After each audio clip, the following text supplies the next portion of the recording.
I haven't changed anything.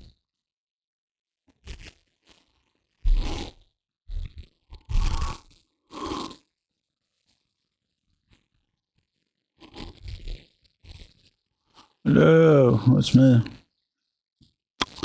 Yeah, it's me. I'm overheating here a little bit. That's what it feels like anyways. And yeah.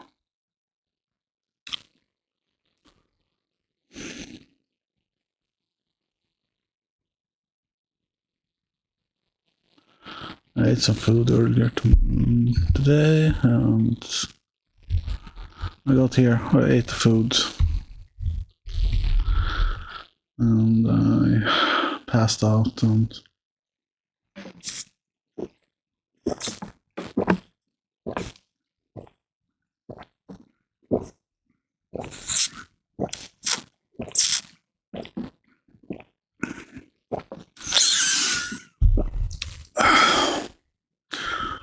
now I'm here. And I don't know what, really. I didn't really feel like doing anything. So I'm just doing a hangout today. Hello.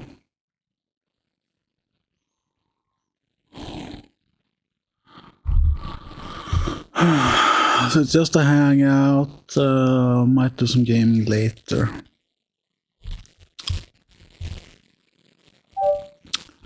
No, not right now. I might do it later. This is an IRL stream at first, at least. So I just started. I might do gaming later. It is it's Easter tomorrow. They celebrate Easter here in Sweden, so it's a red day tomorrow. And on Monday. Hello.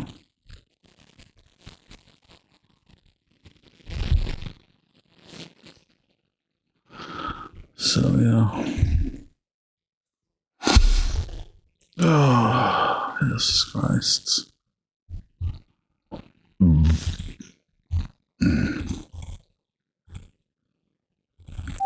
It's so warm. It's so fucking warm. Thank you. I hope you have the same.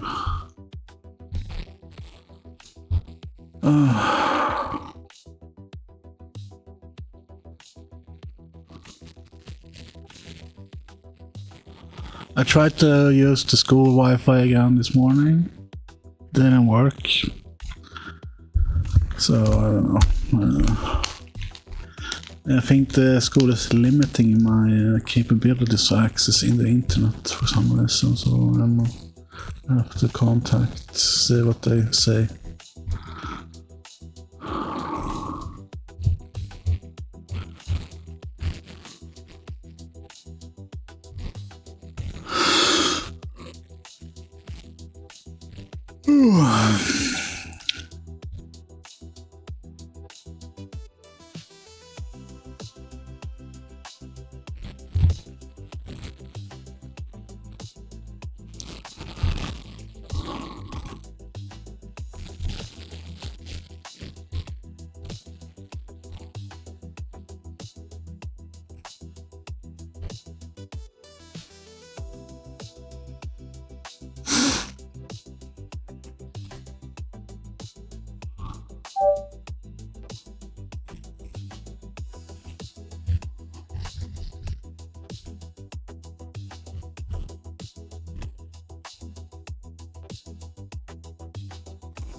Thank you. I hope you have the same.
Bye.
Show us your screen. I mean, yeah.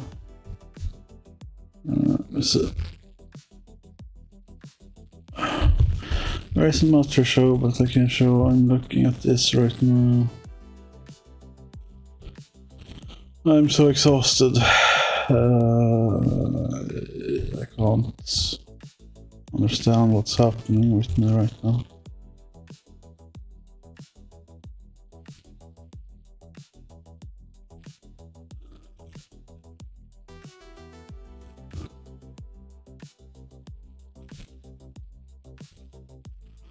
I'm looking at this thing. I want to get it on my stream.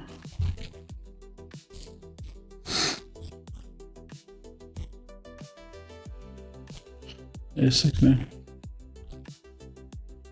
I have this one right now. I think it's a bit like heavy and stuff. Heavy, not that user friendly. And I had to tape parts of it off because it's too bright. This one allowed me to have dimmer lights and stuff like that, so I'm thinking about it.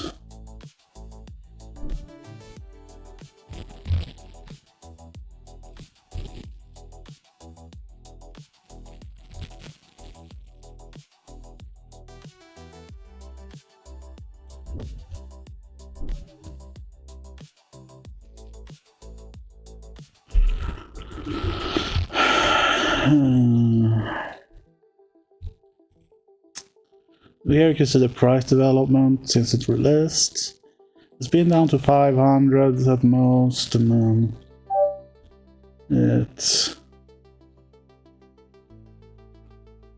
now it's like 128 more expensive. Hello. So, I don't know.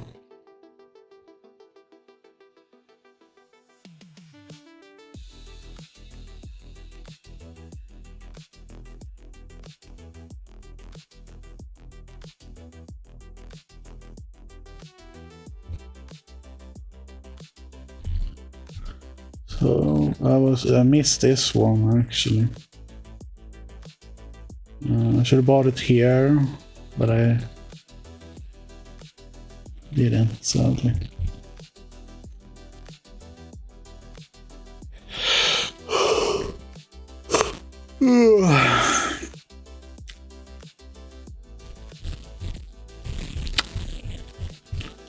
Sometimes this price is way too much.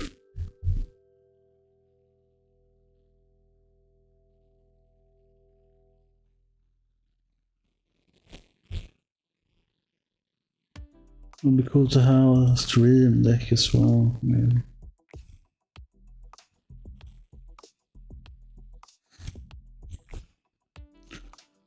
Not in a position to have it, but it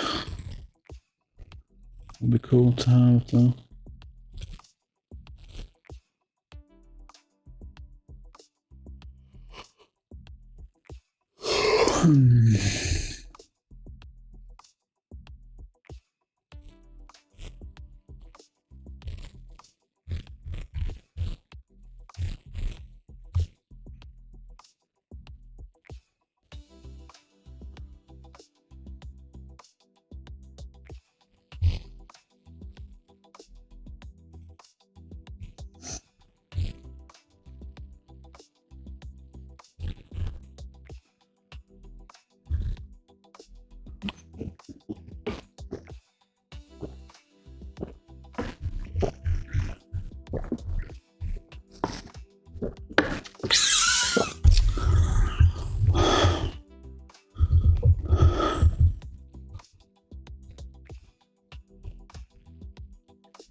How long we blir det? Och what you mean?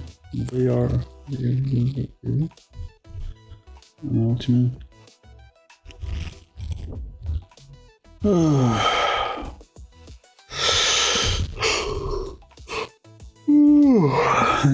God damn, I'm so tired. I don't know. I haven't done anything. I slept a lot. I slept too much. I'm still tired.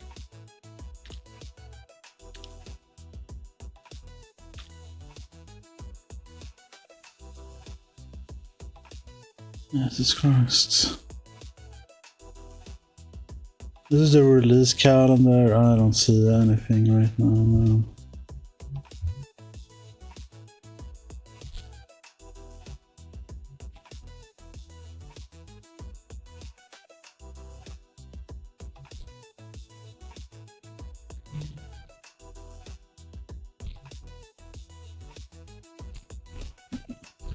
This one, Pragmata.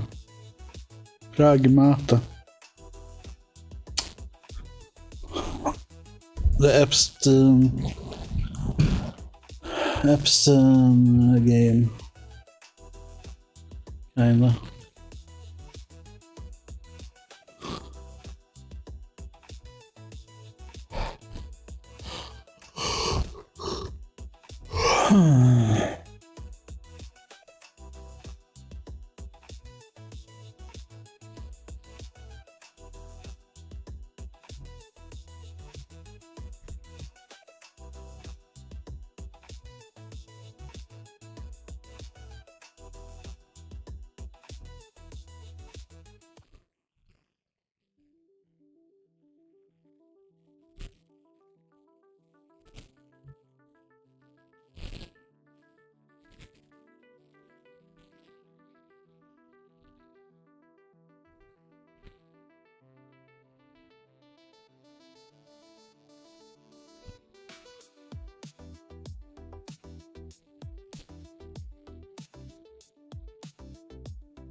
Is it this one, Phantom Blade? I think this is gonna be good, I've heard.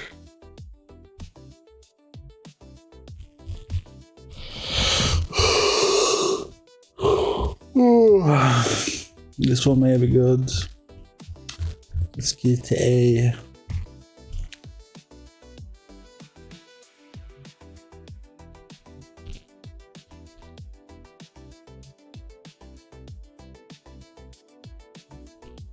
Switch.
Maybe it's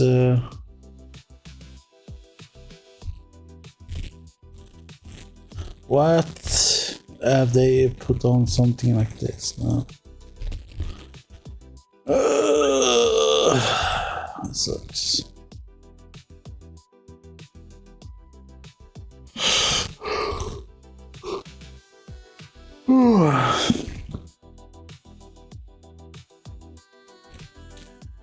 Let me log in then.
You just do this and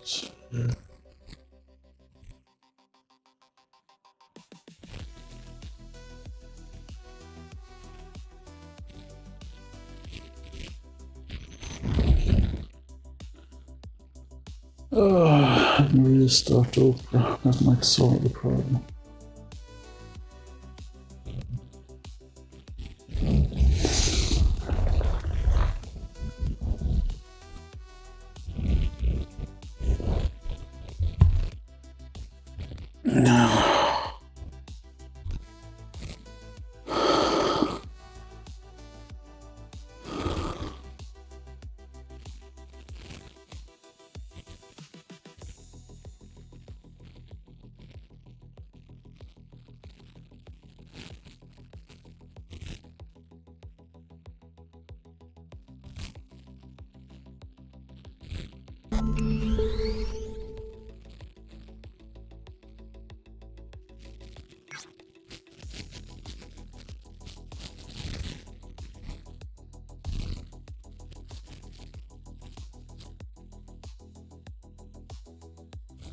Oh.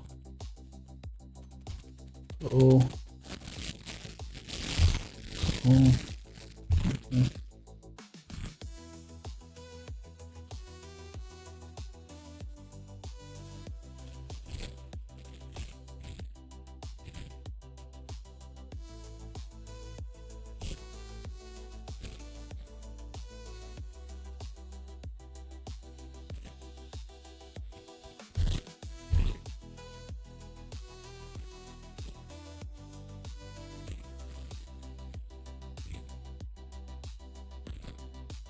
There we go.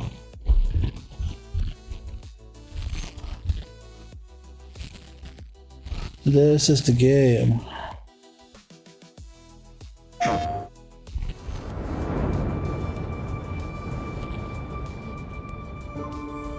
I think it's a PlayStation exclusive though, so it might suck because of that, but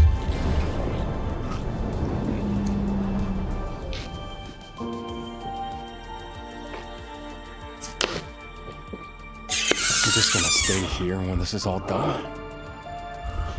What do you want? I want to go to Earth. What the hell is going on here? And why are these things trying to kill us? While I was preparing to depart for Earth, the moonquake struck, damaging Edis. Enacting attack protocol. Permission to commit acts of controlled violence? Granted. You gotta be kidding me. I'm calling it. You make a lousy friend. We'll shut Edis down, and then we'll head to Earth. Let's do our best. yeah.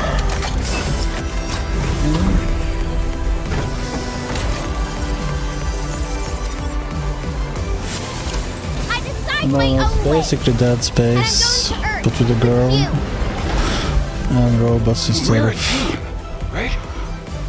A whole new life. That's the vibe I'm getting at If least. you're ready. Okay, then let's go together.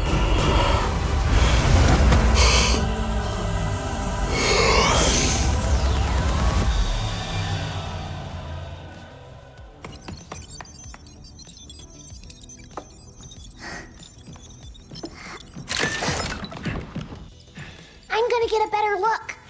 Hello, we are Cabin, your one-stop companion for all things shelter.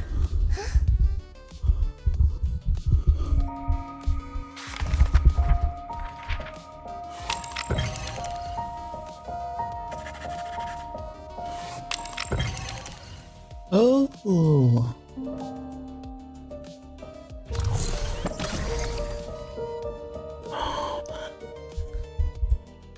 April the 17th.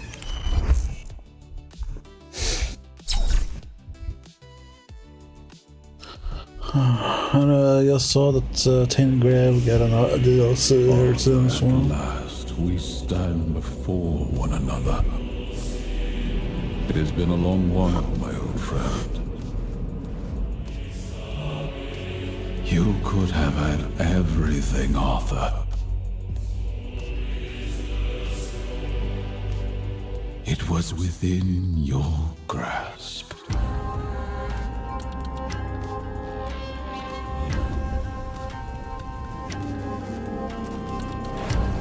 Are you ready to face the weight of choices you never made? In the paths you allowed to wither? Tell me, are you prepared to behold your life as I have seen it?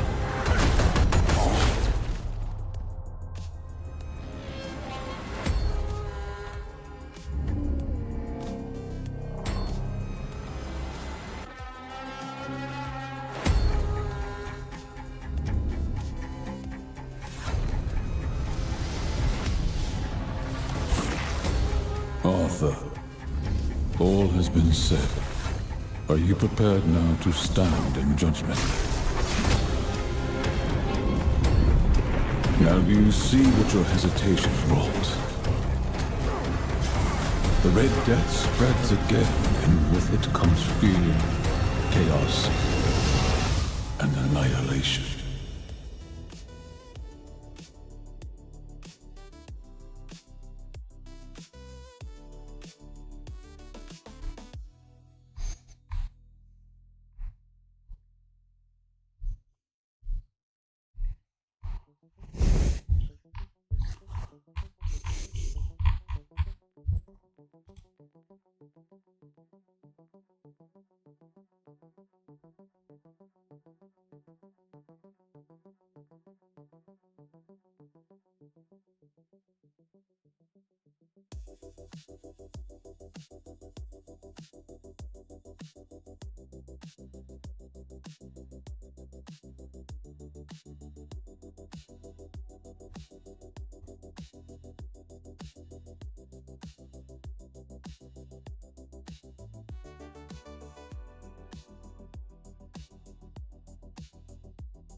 Oh.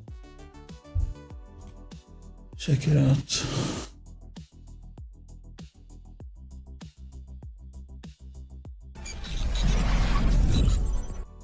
IRL is a first-person survival horror game built around extreme realism and a deep physics system.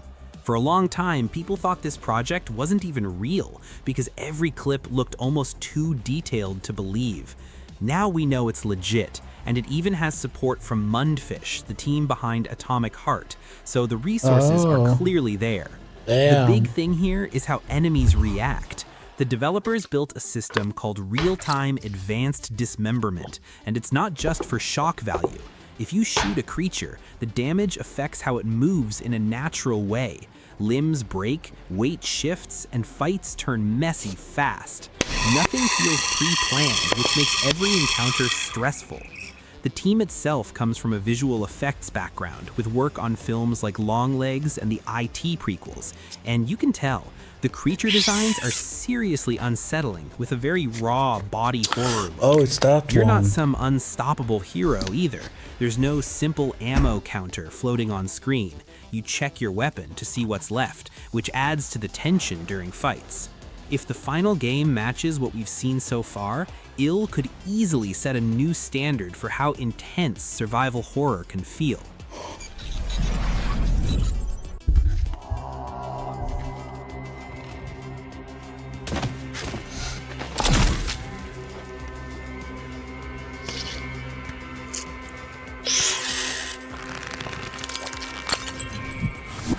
Valor Mortis is an upcoming horror game with a heavy, grounded tone and a focus on slow, tense survival. Right away, what sticks out is just how bleak everything looks. The places you walk through feel worn down and hostile, like whatever went wrong here happened a long time ago and never got fixed. There's this constant feeling that nothing is on your side. The pacing leans slow, especially in fights. You can't just swing wildly or rush forward. Every move matters, and the game makes it clear that careless play will cost you. That alone builds a lot of tension because you're always thinking a few steps ahead. What I like is that it doesn't try to scare you with loud tricks. It keeps things quiet and lets the mood do the work.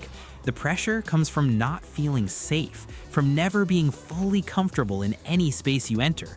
It feels deliberate, like the devs know exactly what kind of horror they want to make and stick to it. If you're into horror that's more about mood and careful play rather than constant shocks, Valor Mortis is definitely one to keep an eye on.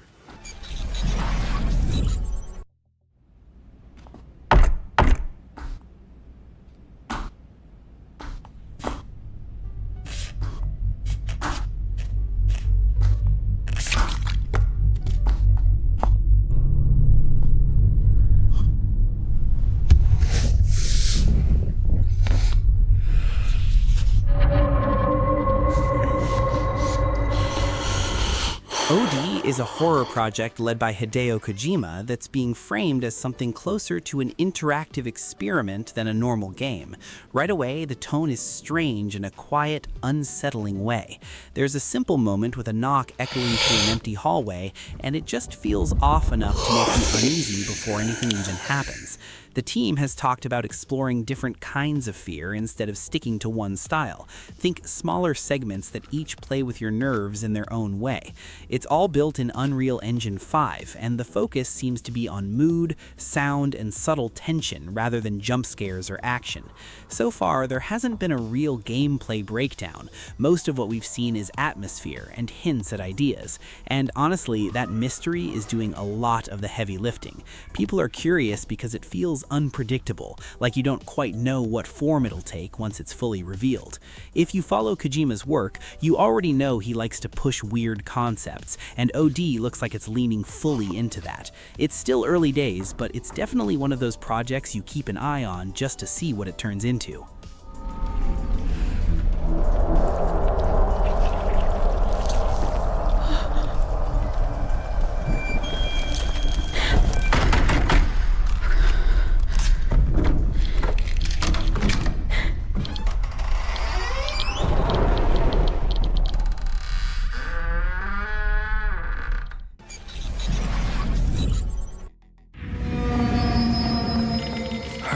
Leave the village. If you can get out of the village, This you'll one be is able already to escape out. your fate. Don't let go. Together. Oh, it's not. I thought it was Resident Evil, right? Yeah. That is Resident Evil game.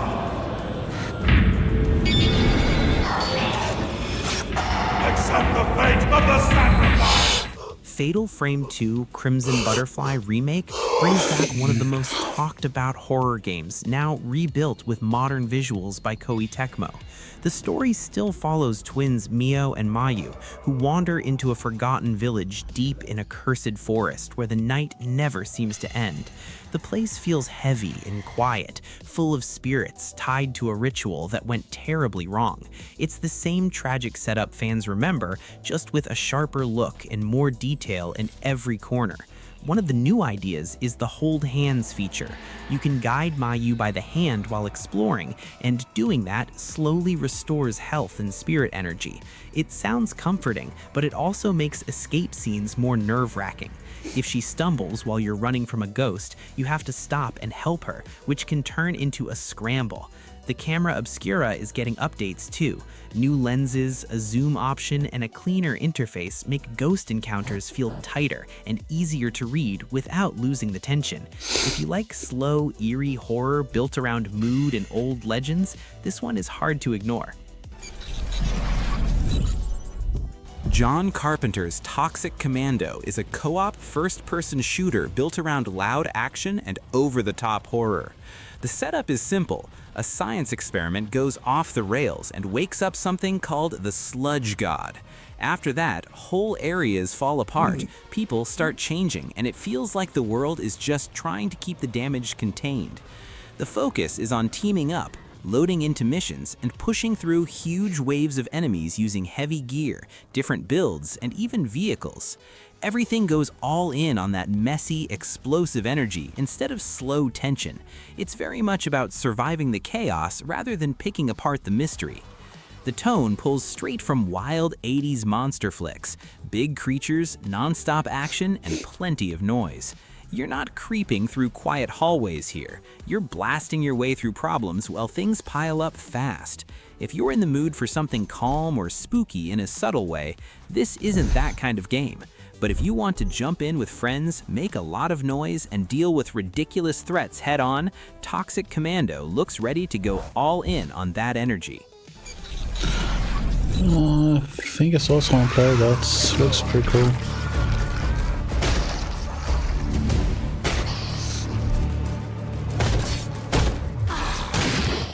The Sinking City 2 is a new entry from Frogwares that shifts hard toward full survival horror. The first game had a small but loyal crowd, rough edges and all, and it seems that the team really took that feedback to heart. From what they've shown, this one feels darker, meaner, and way more focused on tension. Murloc. One of the coolest things teased is how the city itself behaves. Arkham is constantly flooding,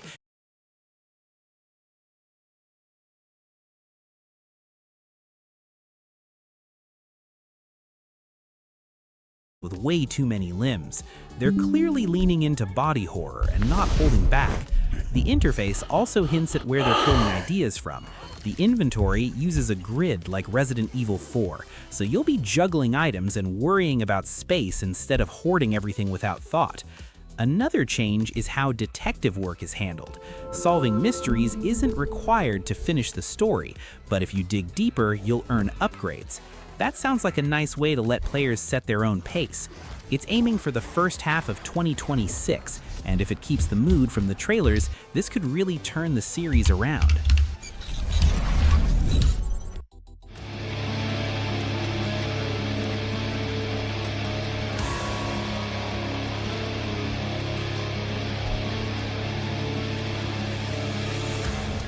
Mortal Shell 2 is a dark fantasy action RPG sequel known for slow, punishing combat and a grim world.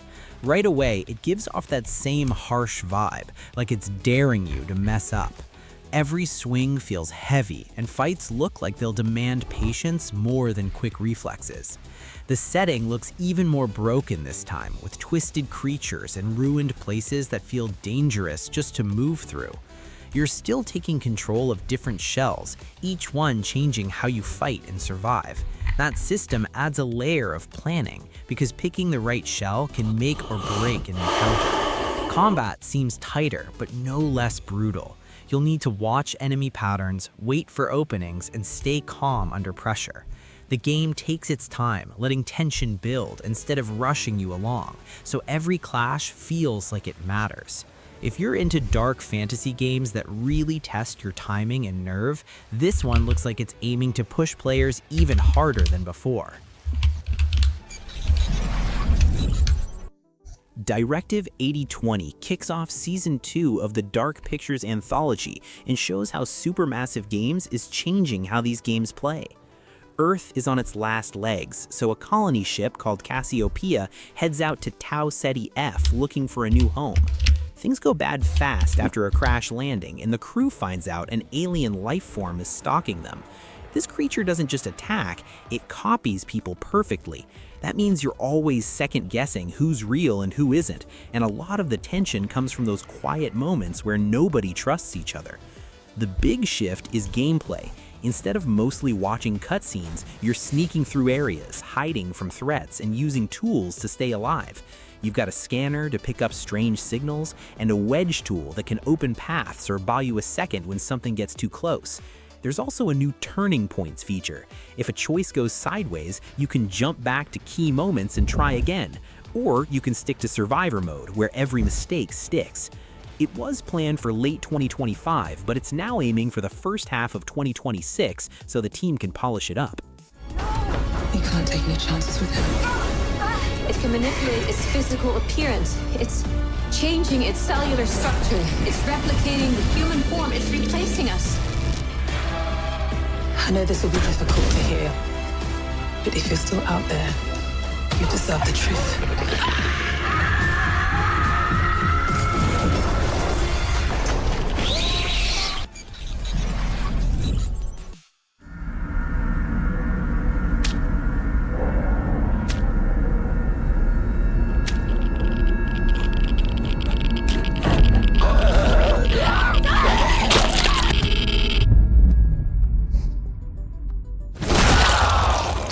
Liminal Point is a survival horror game shown from a top-down camera, even though it might look like an action RPG at first glance.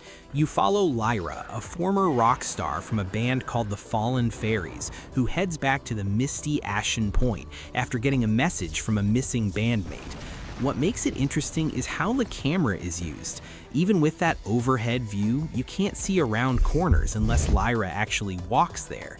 The line of sight system keeps things tense because you're never fully sure what's waiting just a few steps ahead.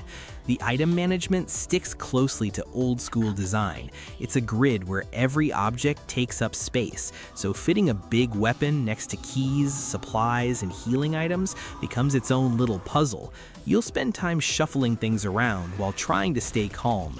The island is packed with classic creepy spots, a rundown mansion, hospital halls, sewer tunnels, and you'll rely on your map a lot since revisiting areas is a big part of moving forward.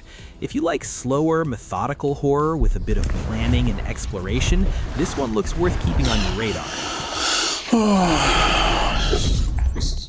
The Mound Omen of Cthulhu is a 4-player co-op survival game set in a cursed jungle, instead of the usual gloomy towns you'd expect from this kind of horror. Right away, the twist is how much it messes with your head. The deeper you go, the more the game starts feeding you false info. You might swear you see a creature rushing you, pull the trigger, and then realize it was your teammate trying to help. Or maybe it really was a threat. You never feel fully sure.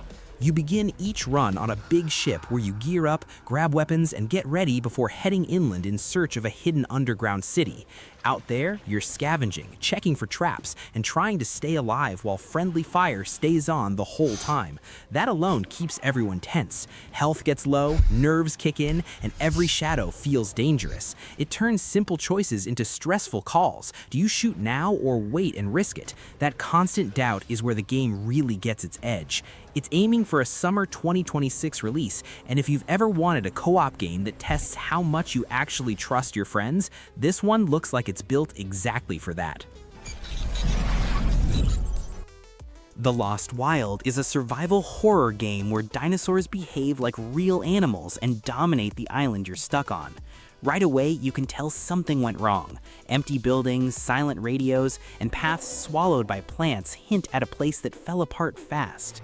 The key idea is simple. You're not here to fight. The dinosaurs react to noise, movement, and space like living creatures, so even small mistakes can draw attention. That alone makes every step feel tense. Instead of gearing up to hunt, you spend most of your time staying quiet, watching patterns and figuring out safe ways through areas. It flips the usual dinosaur fantasy on its head. You're the one trying not to get noticed. If the systems come together the way they're being talked about, this could be a seriously nerve-wracking ride, the kind where just hearing something move in the distance is enough to make you stop and think twice about your next move. Ontos is a new horror game from Frictional Games, the team known for Amnesia: The Dark Descent and Soma. This time, they're pushing their style in a more heady direction and calling it a cerebral horror game. You're sent to Samsara, a fancy resort sitting on the moon that went silent 2 decades ago. When you arrive, it's clear something went very wrong. The station's AI glitched out and didn't just wipe out the crew, it twisted them into something else. You don't get guns, not even close. It's all about staying alive with what's around you. They're bringing back hands-on physics systems, so you're opening panels, dragging objects, and messing with heavy gear just to keep going. Oxygen is always ticking down, which adds this constant pressure while you search for a way forward. Some threats can't even be stared at for long without messing with your head, so you're forced to think fast and move carefully. Tight halls, quiet rooms, and that feeling that you're never really safe, it all builds up. If their past stories are anything to go by, expect big questions and a lingering weird feeling after the credits roll. This one looks built to stick with you. Cool. The Forest 3 is the next entry in the survival horror series and continues the story after the earlier games. It's one of those titles people keep bringing up whenever horror fans talk about what they're waiting on. From what's been shown, the setup kicks off with a mission that falls apart fast, leaving you stuck in a place that feels wrong from the start. That familiar feeling of being alone and hunted is still there, but the scale looks bigger this time. The world isn't just dense woods anymore. There are hints the team wants to go beyond the usual island setting. Details are still pretty light since it's not out yet, but the core idea seems clear. Survival is still the focus. You'll be gathering supplies, figuring out where it's safe to stay, and dealing with new dangers that don't play by the same rules as before. Early looks suggest stranger locations and tougher threats that force you to rethink how you stay alive. If you followed the series, this feels like a step towards something more ambitious while keeping that tense, uneasy vibe the games are known for.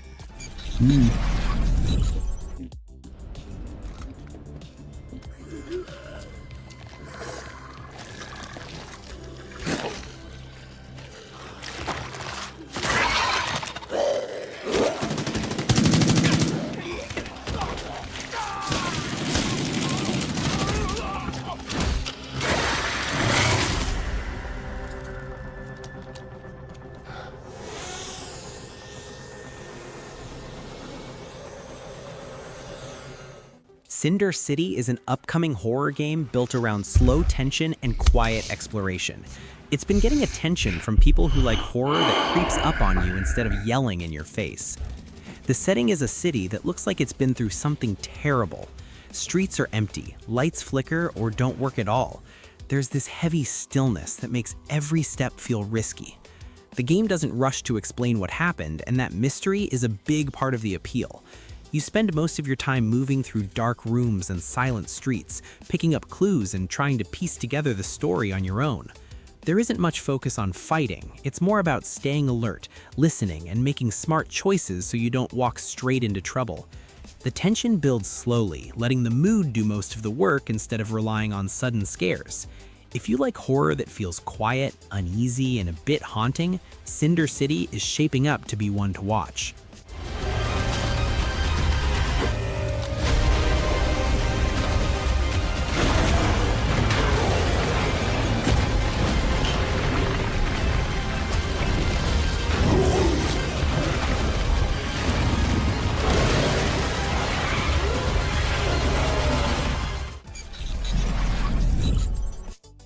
Halloween is a 1 vs 4 horror game built around Michael Myers and the town of Haddonfield.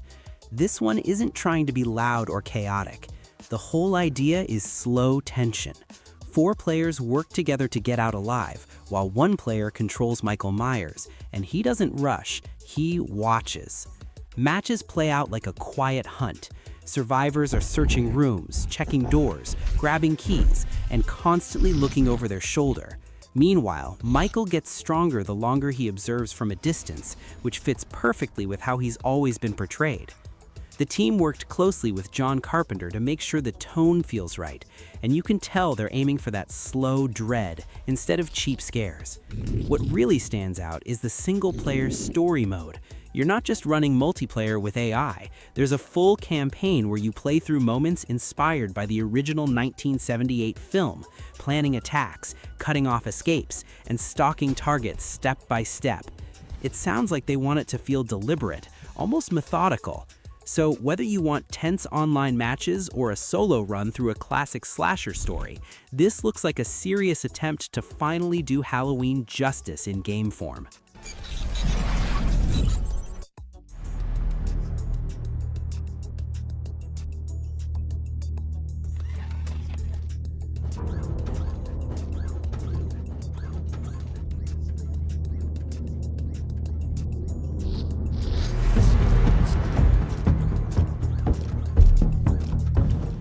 Minsk is a quiet horror game where you explore a ruined city as a small robot surrounded by toxic fog.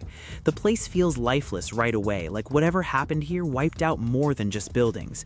You're not built for combat or heroics, you're alone, fragile, and moving through empty streets trying to figure out what happened and how it connects to the one who made you. That simple setup does a lot of heavy lifting. Most of the tension comes from the silence, long walks through broken structures, faint sounds in the distance, and that constant haze hanging in the air. The game doesn't rely on loud scares, it just lets the mood settle in and sit with you. As you explore, you get the sense that this disaster wasn't sudden. There are clues everywhere suggesting a slow collapse, and it keeps you curious about the bigger picture.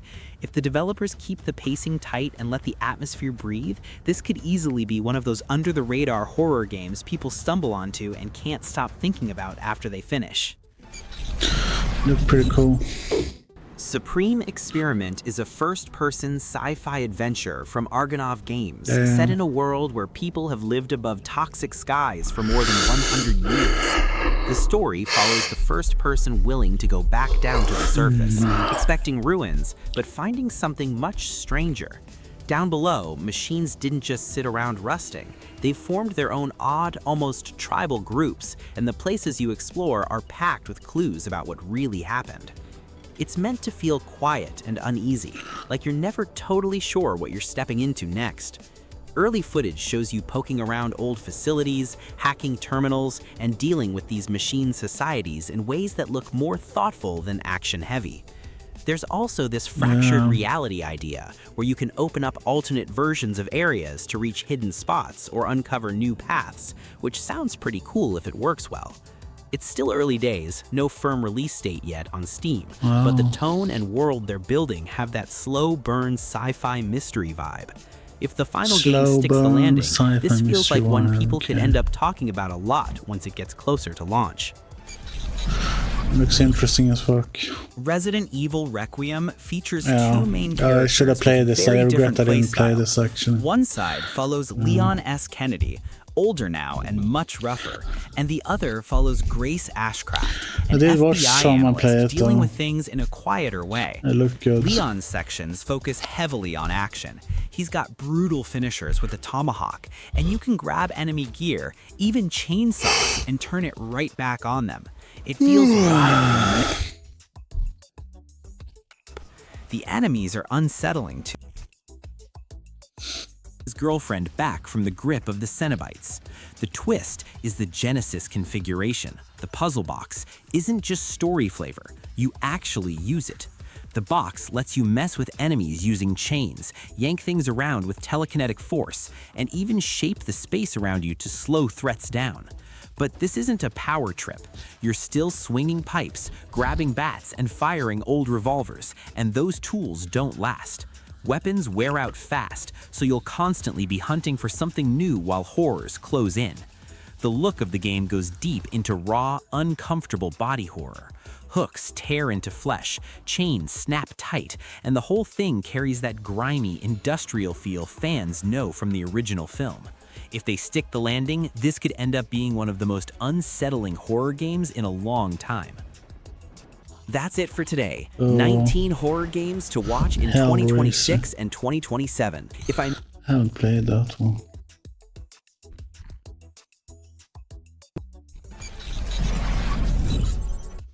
Okay, let's see what.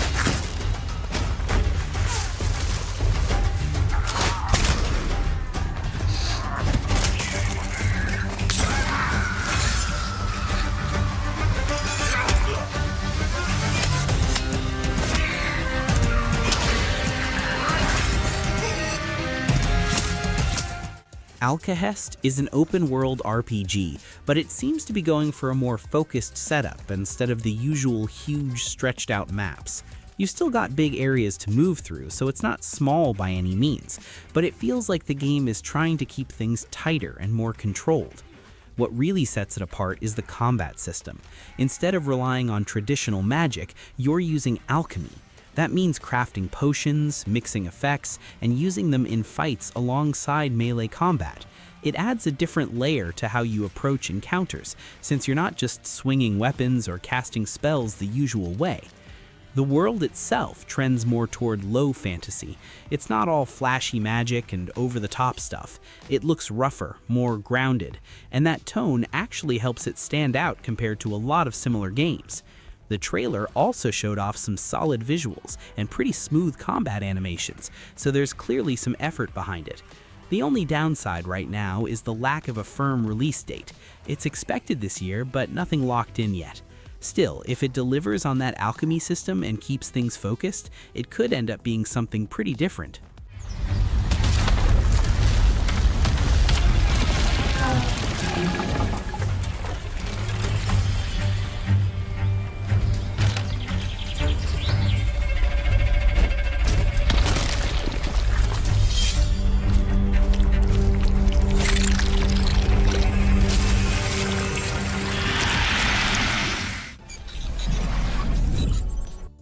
Light No Fire is the next big project from Hello Games, the team behind No Man's Sky, and it's going in a different direction while still using the same tech.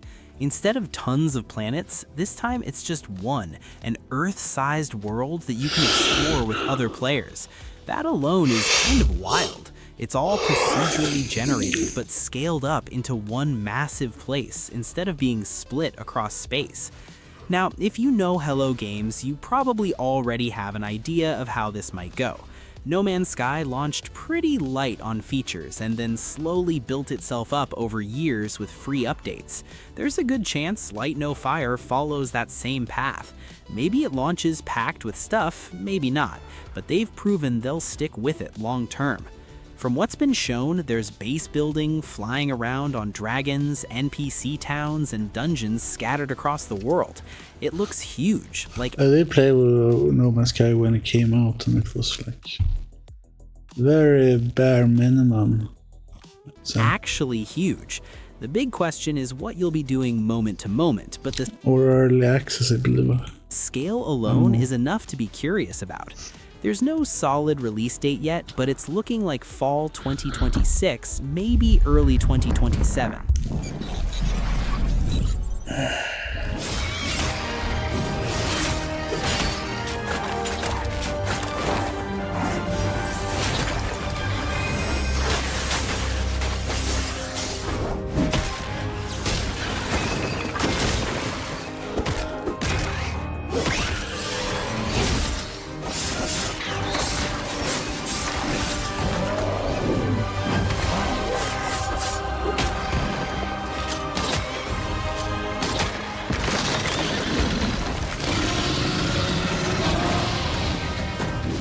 Chrono Odyssey is already available in some regions, but the full Western release is planned for later this year.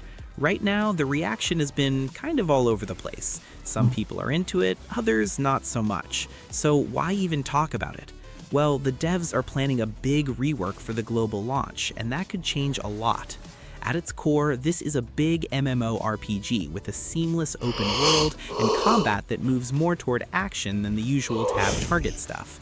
At first glance, that sounds like an easy win. Big world, flashy combat, lots to do. But yeah, there's a catch, and it's the same one you always see with games like this: monetization. That's the thing hanging over it right now. Still, MMOs have pulled off turnarounds before. If they actually follow through with meaningful changes, this could end up in a much better spot when it properly launches worldwide. But at the same time, there's always that risk it stays exactly where it is. So yeah, this one's more of a wait and see, but it's definitely on people's radar.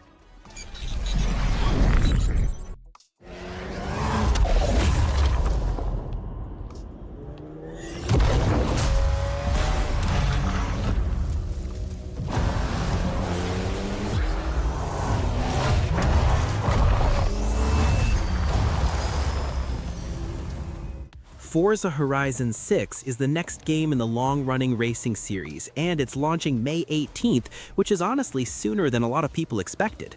Open-world games aren't super packed this year, but this one kind of carries that side of things. And yeah, if you've played Horizon before, you already know the deal. This time, the setting is Japan, and you've got around 550 real cars to mess with. The map is big, with a mix of countryside and a huge city area, including a big version of Tokyo. So you're not just driving through empty roads, there's a lot of variety in how the world looks and feels. As usual, there's a ton of stuff packed in. You've got event creation tools, online meetups, garage customization, and even your own estate area.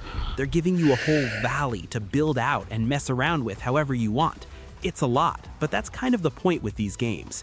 Playground Games has a pretty solid track record with this series, so unless something goes really wrong, this is probably going to land well. If you like open world racing, this is basically one of the main ones to keep an eye on. It's the same studio that makes the new Fable game, apparently. And I don't know. I'm not into racing games that much. No Law is an FPS from the team behind The Ascent, and it mixes linear missions with a connected open area. The game is set in Port Desire, a cyberpunk city built along seaside cliffs with a lot of vertical space stacked on top of itself. It doesn't look massive, but the detail and lighting in that place already stand out in the footage. The main missions lean into immersive sim ideas, which is always nice to see. You can go loud and shoot your way through, or slow it down and move carefully through spaces that feel like they're built for multiple approaches. That kind of design usually makes each run feel a bit different depending on how you play it. Between those missions, you've got the city itself. That's the part that's still a bit of a question mark. You can move around Port Desire, but it's not clear yet how much there actually is to do out there. Hopefully, it's more than just something nice to look at between missions. Still, even just from what's been shown, the mix of tight mission design and a visually dense cyberpunk hub makes this one worth keeping an eye on.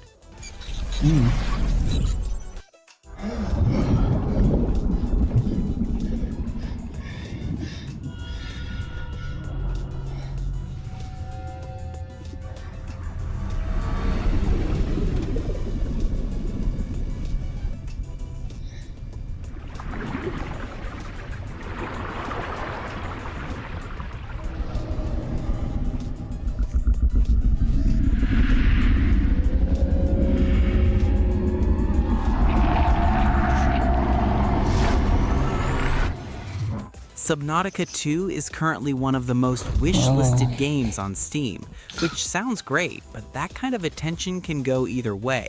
Sometimes it works out, sometimes it really doesn't. There's already been some behind-the-scenes trouble. The developers said the game wasn't ready for early access, and on top of that, the original creators are no longer involved. There's also legal stuff going on, which is never a good sign. So yeah, things aren't exactly smooth right now. That said, people still want this game. The first Subnautica was one of the best survival games ever made, mostly because it didn't feel like a typical survival game. It felt like exploring a real place. The ocean was the main thing, not just hunger bars and crafting menus. That's what the sequel really needs to get right, a world that feels carefully built, where exploring is the main draw. If they can keep that feeling and expand on it, there's a chance this could be even better than the first game.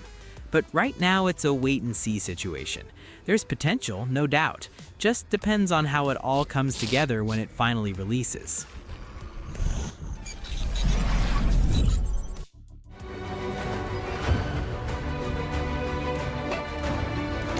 There we have it, the one I've been waiting for. How can I help you? This is the one.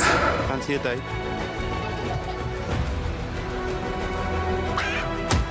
Very impressive.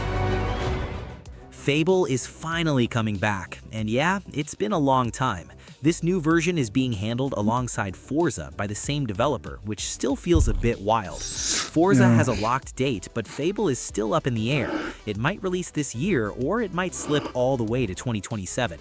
The older Fable games had big ideas. Peter Molyneux talked them up a lot, sometimes more than one actually made it into the games. Still, they were fun, and people remember them for a reason. They weren't fully open world though, not in the modern sense. This new one looks like it's going all in on that. It keeps the idea of a world that reacts to your choices, but now it's fully open. You can still build relationships with NPCs, even romance them, and you can buy property and basically become a landlord. But all of that is being expanded with more depth and more systems behind it. One big change is the morality system. The old good or evil meter is gone. No more growing horns just because you picked the bad option a few times. Instead, it sounds like choices are supposed to be more layered, with outcomes that aren't so obvious. If they actually pull that off, it could make this feel a lot more real compared to the older games. Now it's just a waiting game to see when it actually shows up. Chronicles Medieval is an upcoming sandbox RPG from Raw Power Games that's clearly aiming straight at Mountain Blade territory. The idea here is simple. You build your own path. You can be a lord, a hired sword, or just a straight-up bandit causing problems. There's no strict story pushing you along, so it's more about what you decide to do and how you go about it. A lot of it seems to come down to raising armies and getting into big, messy battles. And from what little we've seen, combat looks like it's trying to feel heavy and dangerous, not just flashy. But yeah, that's also where things get a bit shaky. They really haven't shown much actual gameplay yet. Most of what's out there feels like pre-rendered stuff, and the tiny bit of real footage at the end raises more questions than answers. Still, it's hard not to be interested. Someone stepping up to challenge Mountain Blade is a big deal on its own, and they're clearly aiming high with the scale and detail. Now it's just a matter of whether the real game matches that ambition. If it actually releases this year and looks anything like what they're promising, this could be something worth paying attention to.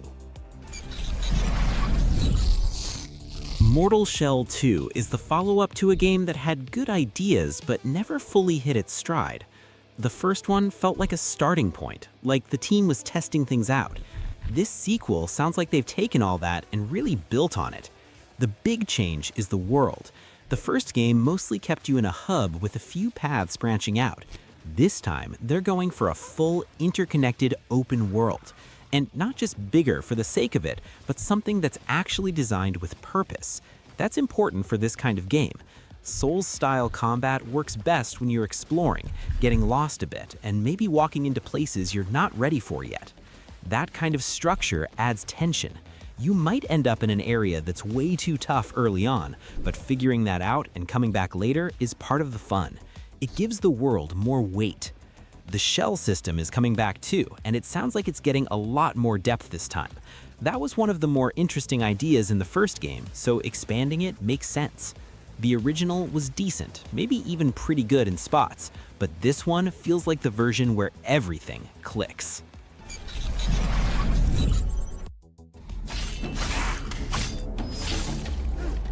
It's a vampire game. Monsters have always been here. Watching from the shadows.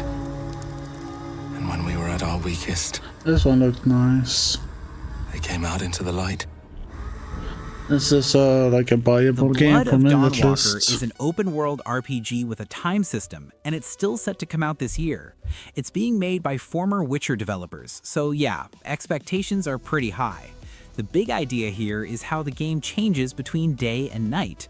During the day, you're moving around like normal, but a lot of your vampire abilities aren't available. Then night hits and everything flips. You're stronger, faster, but you also stand out more, so you've got to stay careful and not draw attention. The time system is where things get interesting. You don't just skip ahead whenever you want, you've got a limited window to save your family, and every quest you finish pushes time forward. If you're just wandering around, time doesn't move, so there's no constant ticking clock in your face. But once you start doing things, that pressure kicks in. Another weird twist is there's no clear main quest telling you what matters most. At least on your first run, you won't really know which missions are critical and which ones you can ignore, so you're making choices without full info, and that can change how your story plays out. It's got a lot going on, and yeah, it could either come together in a really cool way or just feel messy. We'll have to see. Grand Theft Auto 6 is Rockstar's next open-world crime game set in Vice City, their take on Florida.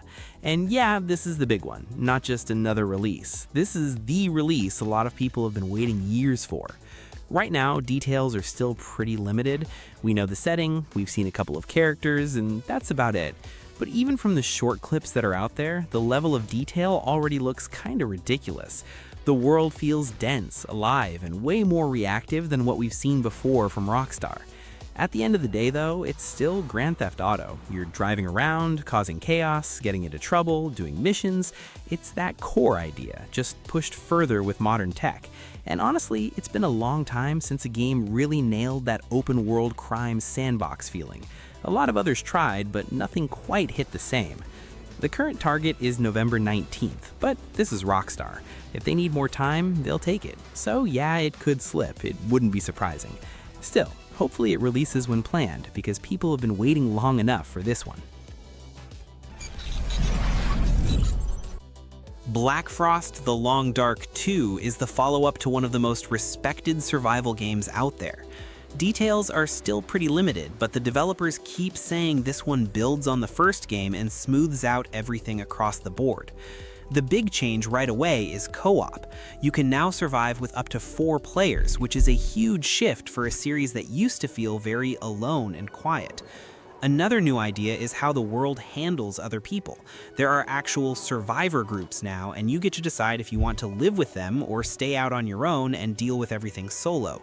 That choice alone could really change how each run feels.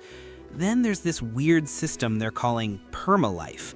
Instead of just dying and starting over, your character keeps going but picks up fears, weaknesses, and long-term problems based on what happened. So failure sticks with you, just in a different way. It kind of reminds me of ideas we've seen in games like Sifu, but this seems more focused on survival and long-term consequences. It's planned for early access this year, and yeah, early access feels expected at this point. But if they get the feel right again, this could be something special. Looks nice. Looks nice. Windrose is an upcoming pirate survival crafting game that mixes base building with a lot of extra stuff layered on top. Yeah, you've got the usual, chopping trees, putting together a base, staying alive, but it doesn't stop there. I don't understand what there are full-on dungeons packed with loot, such weird creatures to deal with, and popular bosses waiting thing. both out at sea and tucked away in their own spots. Like Pirates film. The world is procedurally generated, so every run should feel a bit different. Pirates but of Caribbean movies are the like the where too specific to be fully random, where like they might have been built by hand and then but dropped into the world. That's not confirmed or anything, just the vibe it gives off. It kind of feels like it's aiming for that Valheim-style mix, where you've got random terrain but also more structured places to explore. And honestly, that combo works when it's done right. Either way, pirate games are still weirdly rare considering how cool the theme is, so seeing one like this with survival systems and actual things to discover is a good sign. It's still early, but yeah, this one's got some real potential if it all comes together. Sea of Remnants is an upcoming game from NetEase and Joker Studio planned in 2026, and it's doing some pretty unusual stuff with its design. It mixes an open world made of islands with a more structured lane-based RPG system, kind of like Honkai Star Rail. The whole game takes place across an ocean full of islands, and you travel between them by ship. You're finding new locations, ports, and different factions that control parts of the map. When you go on land, combat switches to turn-based, and there's this dice system that gives buffs to your crew, which adds a bit of randomness to fights. Out at sea, though, it's real-time combat. Positioning matters, wind direction matters. It's not just point and shoot. The look of the game is also pretty distinct. Things feel a bit loose. You're running around, solving puzzles. Railborn is a survival game where your entire base is built on a moving train. Instead of setting up camp in one spot, you're constantly building, expanding, and tweaking this rolling machine as it travels across a huge connected world. The map is all linked by rail lines, and different routes come with their own problems, snowy areas, strange creatures, and other hazards you've got to deal with as you go. It's not just a sandbox either. There's an actual goal here. You can dig into what's going on in this world and eventually reach the end of the tracks. You don't always need a clear objective in games like this, but having one gives your progress a bit more direction, which feels nice. Where things get interesting is the survival systems. It's not just build engine, add fuel, done. You've got to think about power, how it's generated, where it goes, what gets priority. Same with water and other resources. You're routing everything through your train like it's a moving system that needs constant attention. It looks pretty deep, honestly. If you like survival games where building actually takes some thought, this one feels worth keeping an eye on. No exact release date yet, but it's aiming for this year. Outward 2 is the follow-up to one of the more unusual open-world RPGs out there. The first game had a cool idea, mixing survival systems with a tough RPG, but it also felt rough around the edges. You could tell the devs had big ideas, even if the execution didn't always keep up. This time around, things look a lot cleaner. Combat seems smoother, movement feels less stiff, and the overall flow just looks easier to get into. But they're not ditching what made the first one stand out. You're still dealing with survival stuff, managing resources, and getting punished if you're not careful. The world also looks more varied now. Big deserts, snowy mountains, different regions that actually feel distinct. And yeah, it still looks hard, that hasn't changed. But now you can team up with up to 3 other players, which should make those tougher moments a bit more manageable. There's real potential here. If they keep the original identity but clean up the rough parts, this could be a big step forward. It's aiming for a third quarter release, so we'll see if it all comes together.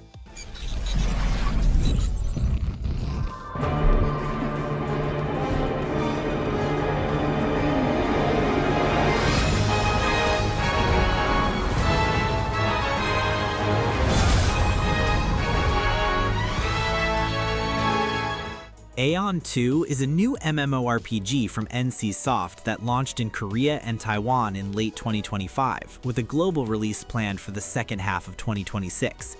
It runs on Unreal Engine 5 across PC and mobile, and yeah, it looks like a big step up right away.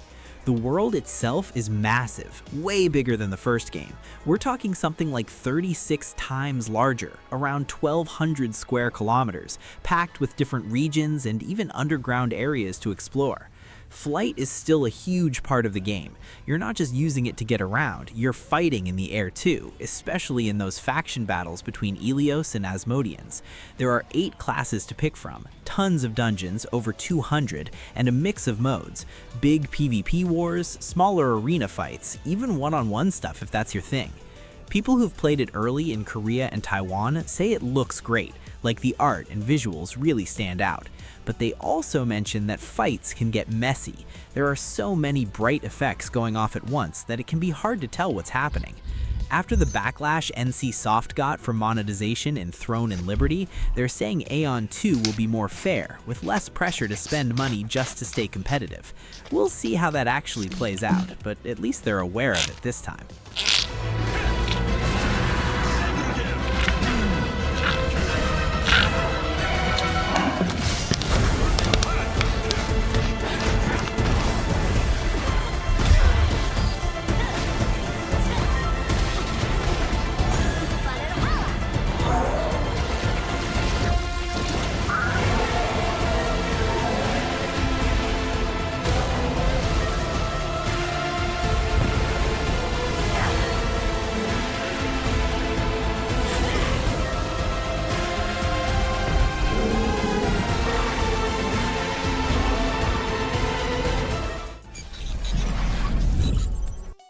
Gothic 1 Remake is planned for early 2026 and rebuilds the original game with modern systems while keeping its core structure. It's still set in the same mining valley, but everything has been reworked: terrain, camps, and how dense the world feels. It's the same place, just with a lot more going on. The developers, THQ Nordic and Alchemia Interactive, are keeping the overall scale intact, but they're adding more side quests, small events, and hidden stuff throughout the world. So even if you know the original, there's going to be more to discover this time around. The biggest change is combat. The old system is gone, replaced with a more modern third-person setup. You've got dodging, blocking, clearer attack timing. It just makes more sense now. And the interface has been cleaned up too. There's an actual quest log, and you're not fighting the UI just to figure out what to do next. Even with all that, the structure stays true to the original. You've still got the 3 main camps and that steady climb where you start as a nobody and slowly work your way up in a really hostile world.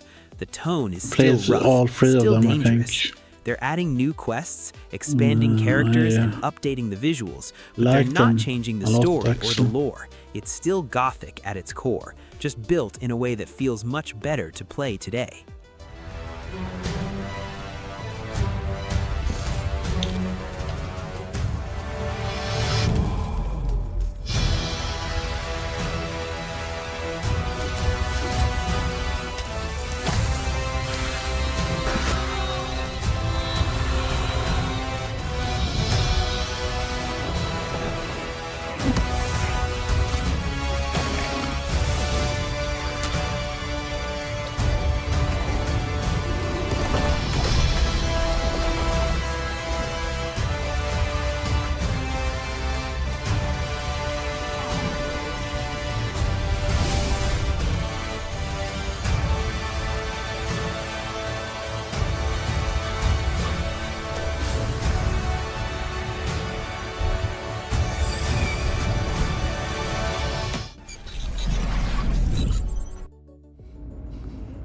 Here we go. This seems to be a good one.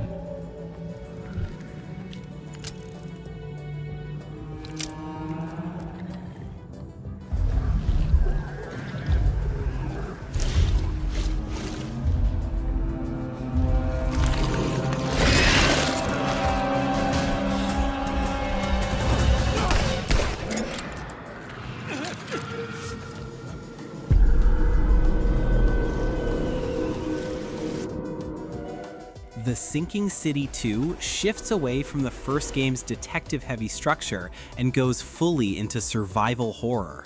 This time, Frogwares builds everything around a flooded coastal city that you can explore in any order, and it feels way more open in how you move around.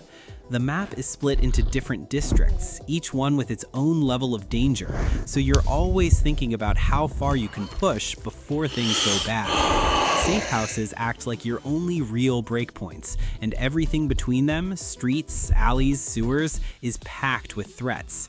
You've got to manage ammo, supplies, and even your character's sanity, which adds a constant layer of pressure. The creatures aren't just waiting for you in scripted moments either. They roam the city, so you're never really safe just walking around. The investigation side is still here, but it's handled differently. Instead of long detective cases, they usually lead into tense horror situations that force you to react fast. On top of that, weather and tides can actually change how you get around, opening or blocking paths depending on the situation. It was first planned for 2025, but now it's aiming for the first half of 2026.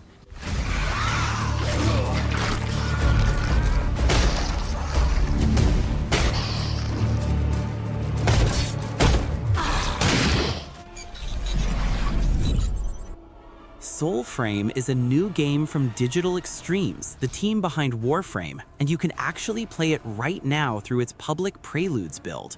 There's also a paid Founders program that opened near the end of November 2025, and that comes with early access bonuses and themed gear tied to the Preludes 12 update.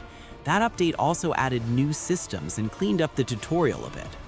You start by making your envoy in a simple character creator, then head into Midrath that's made up of these big island zones that connect into more crafted dungeon areas. Combat feels way heavier than Warframe. You're blocking, timing parries, breaking guards, and committing to each swing. It goes for that Souls-style feel, but without punishing you too hard. When you die, you're not losing your stuff or running back to grab it, so it's a bit more forgiving. Animals are a big part of how you play. You can rescue certain creatures and have them tag along for a while. They help with things like movement, spotting enemies, or even controlling groups in fights. A lot of players point to a wolf pup early on that can fight with you and stick close during exploration. Right now, it's still early. There's one main island, a handful of dungeons, and not a ton of activities yet. But what's there already feels pretty solid, and it looks like something that could realistically release in 2026, even if the developers haven't locked that in yet. Arcade Chronicles is an online action RPG from XL Games with Cacao Games handling publishing. This used to be called Arcade 2, but after that 2024 rebrand, the team made it clear they're not chasing the old-school tab-target MMO style anymore. Combat now runs in real time, and the game leans more into story, with a bigger focus on PvE and playing solo or in small groups. At the same time, they're not ditching what made the original stand out. Stuff like sailing, housing, and crafting is still a big part of it. You'll still be running trade routes, building out in the world, and dealing with systems that interact with each other instead of just sitting in menus. The difference now is that more of it plays out directly in the open world instead of being locked behind instances. They've also talked about upgrading the housing system and tying crafting more closely to your character's growth, so it's not just side content. On the tech side, Unreal Engine 5 is doing a lot of heavy lifting, especially with water, weather, and how ships move, which all feeds back into sailing and port activity. Behind the scenes, longtime director Jake Song stepped away, which definitely got people talking. As for release, Cacao Games is currently aiming for third quarter 2026 on PC and consoles. I don't know what to do. Alright, that's it for today. 23 I tried to sleep a lot, but apparently sleeping a lot was not enough. Let me know down below. Which one are you Eating waiting was for the not most? enough, If you enjoyed the water video, was not don't forget to enough. hit like. And if you're new here, make sure you subscribe for more videos like this. Thanks for watching, and I'll see you in the next one. Maybe I need to sleep more, basically. I don't know. Let me go to the toilet and then we'll see what happens.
Hello.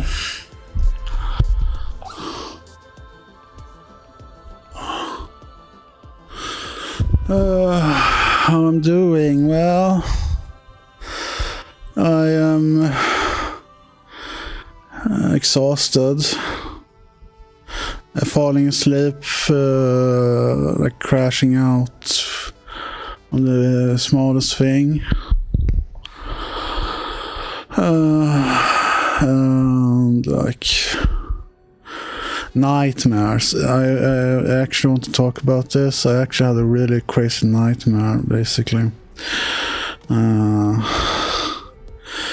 had a nightmare that some people from the school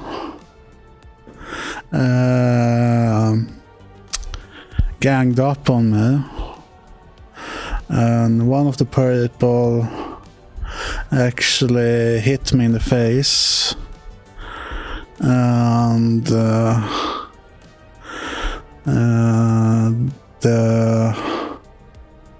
dream went downhill from there, basically. I was crazy, man. It was crazy. I don't fucking know, man. Basically, I don't feel safe at school anymore, so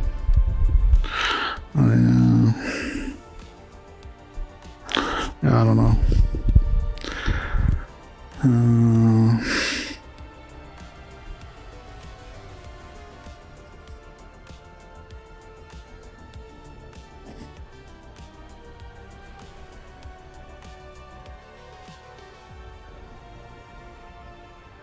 We will see. But otherwise, I'm doing good today. I ate some food. Except for that I'm not feeling great, and that I had nightmares about school and being hit in the face.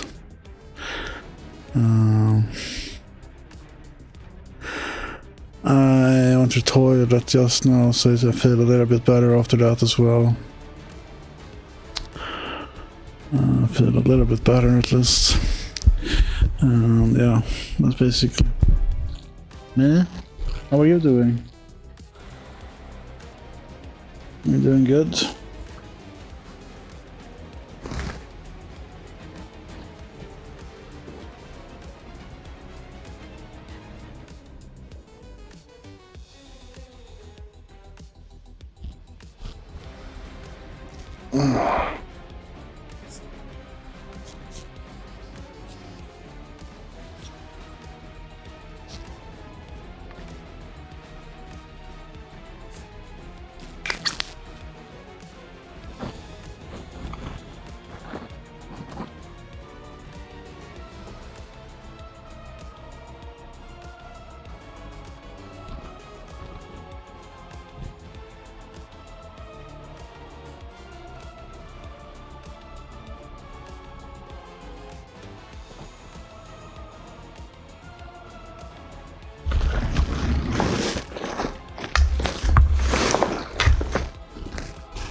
Also, it's Easter tomorrow, and I have no plans.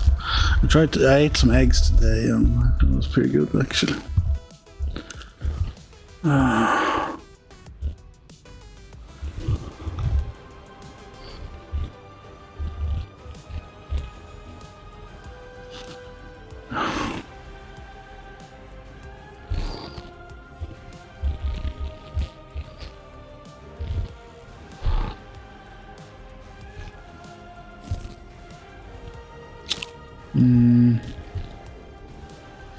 And it's warm as fuck as well. I am like dying from warm heat strokes and stuff as well.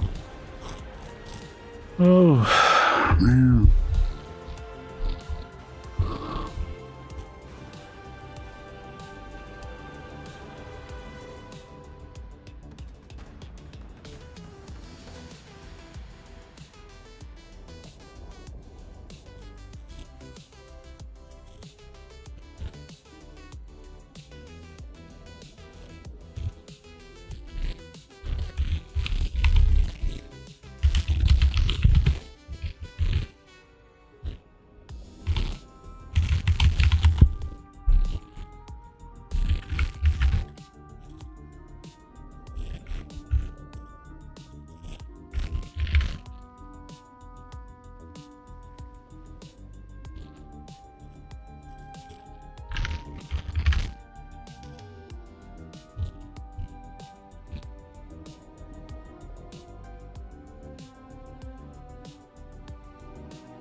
Okay.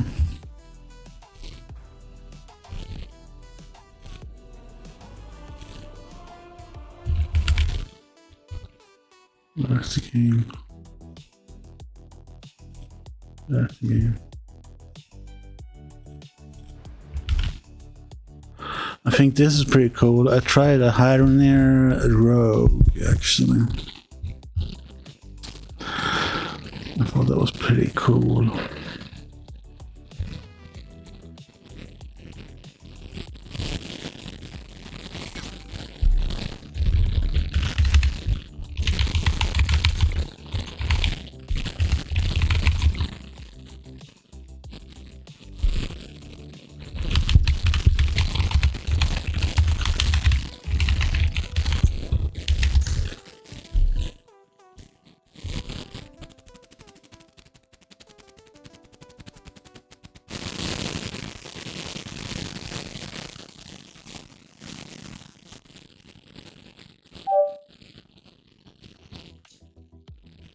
It does.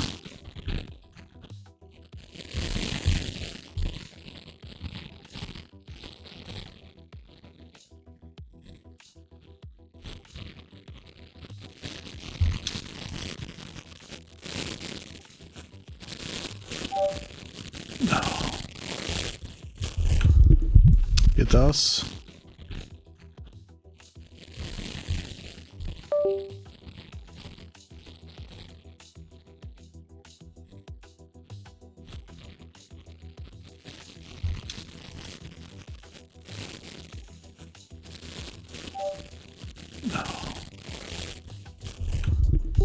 It does.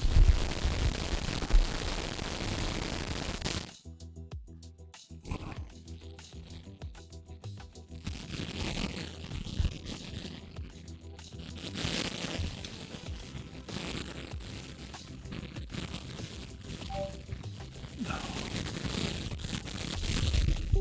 It does.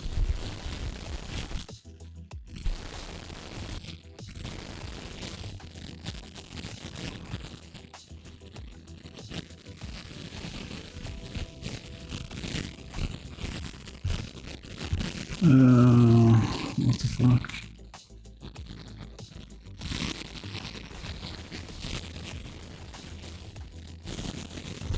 Why is the...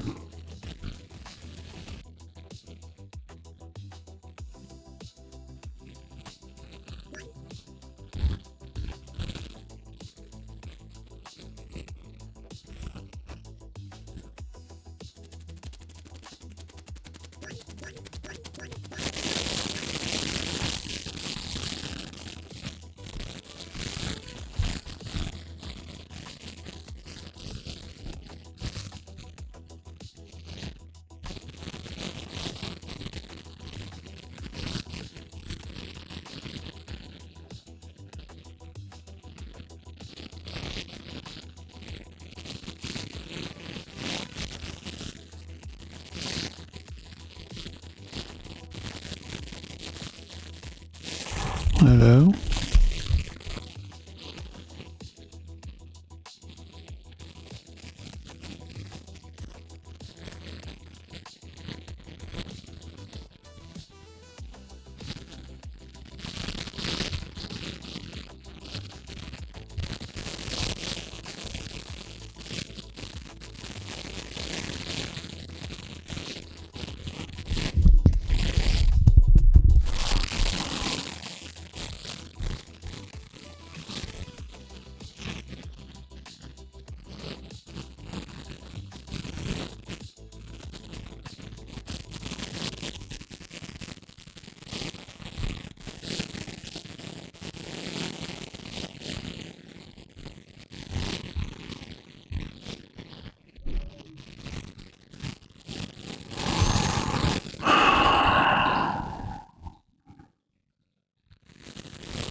Oh, it's still there.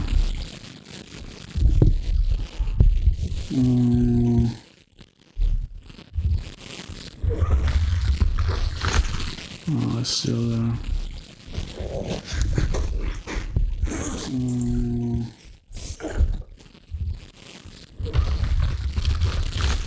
Oh, it's still there.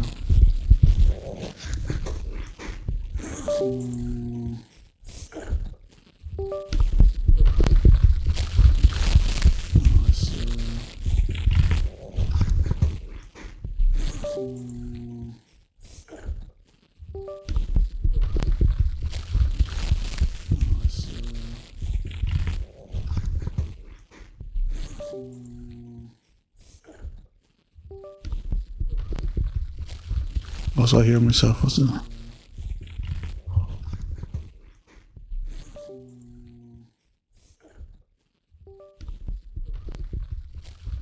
Also, I hear myself. What's that?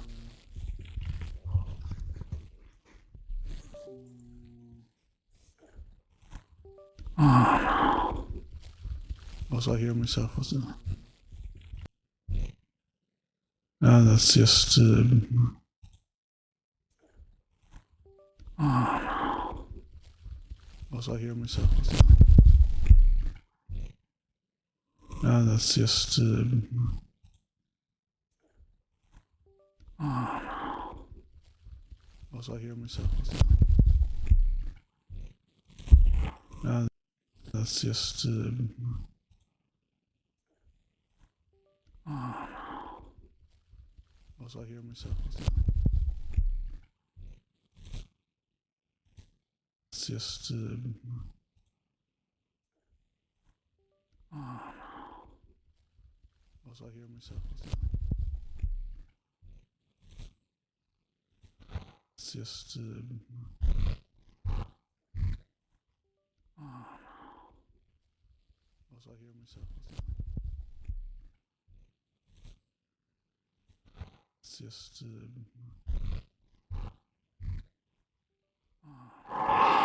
I think it's a mic that is giving out. Damn it.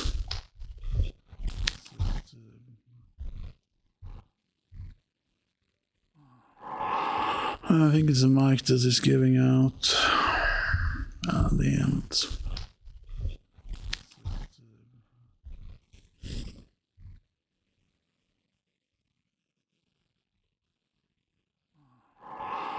I think it's a mic that is giving out.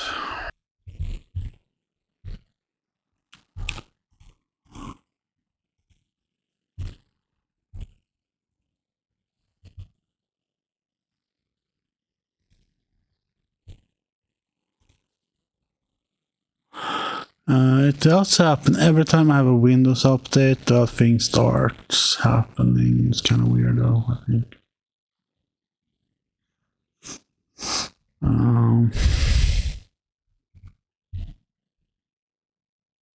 It's kind of weird, though. I think.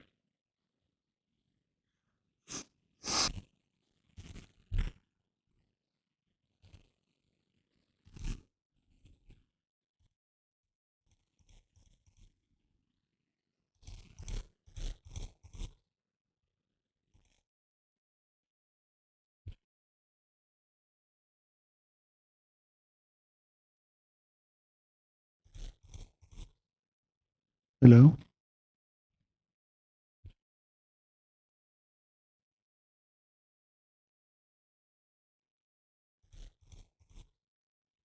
Hello?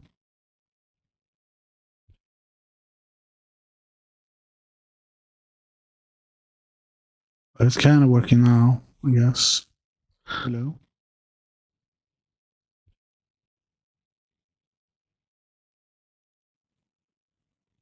It's kind of working now, I guess. Hello?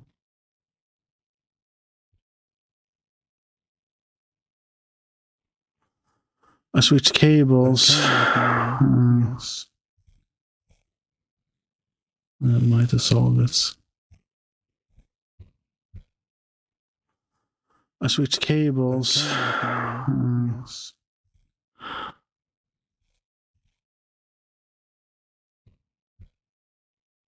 Switching cables. Switching cable fixed it last time, but and if my cables get destroyed because I'm using the mic, there's something wrong with the mics and the computer. Canceling it's canceling the cable or something. Canceling it's canceling the cable or something. Canceling it's a bit sparky still. I might use the mic a little bit too close earlier this morning because moisture could be the one. There's also a thing that can affect it, and also it's been raining tonight. It rained a lot this night, so it could also be a thing.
Well, I think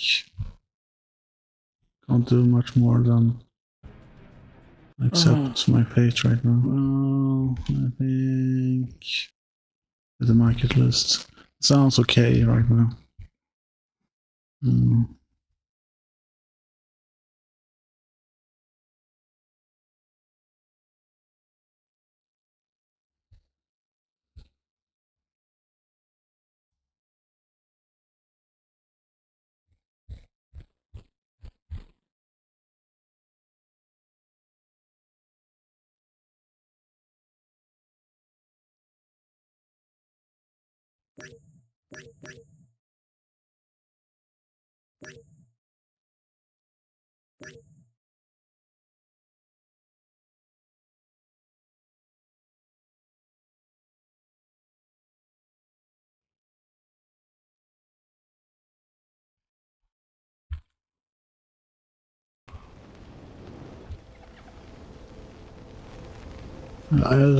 So what I did was I tried this build, like Harren Rogue. Deathstalker. I am not sure what I'm doing here, so I'm just putting stuff out, right? Also, I want to go sub.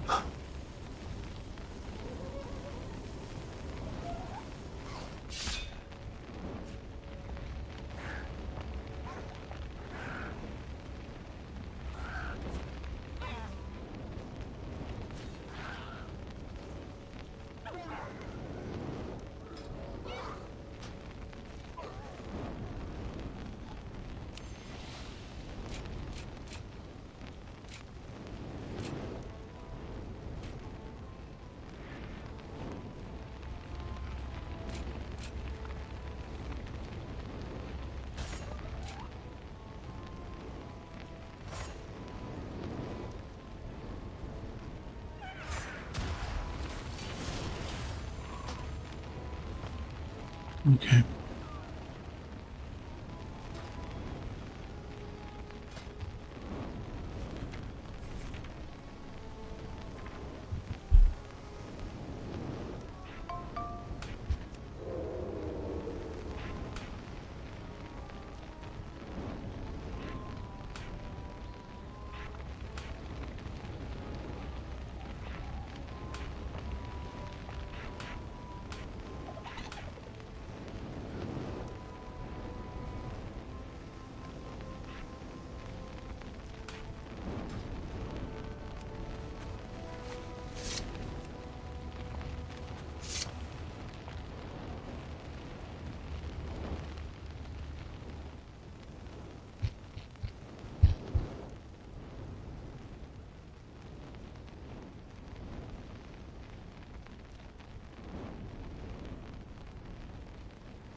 I'm just gonna look up this error.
Okay.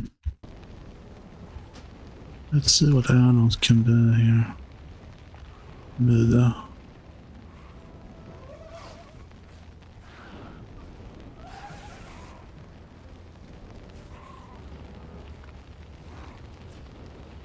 This one maybe.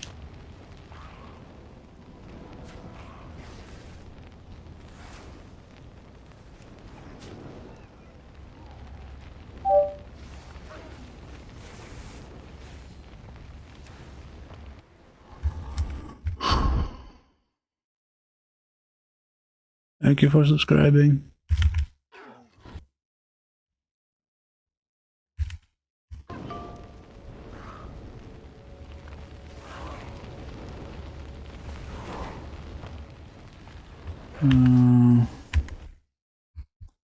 Also need to pull this up.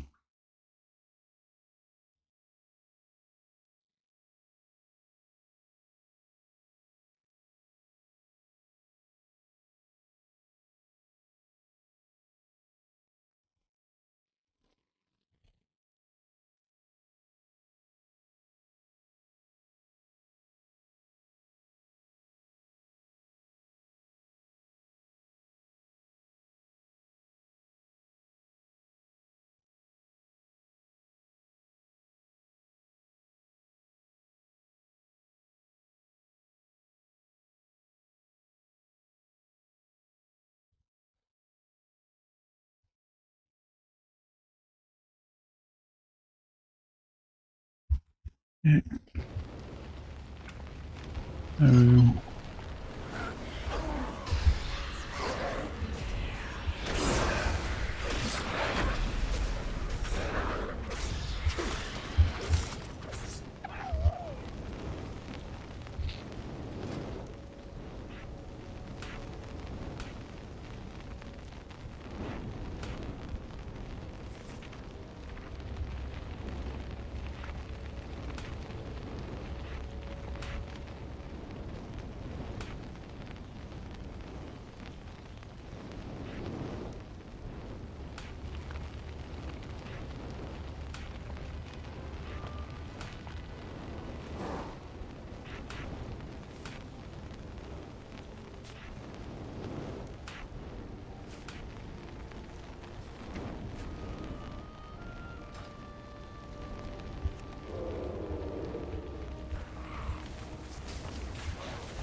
I'm kind of liking this.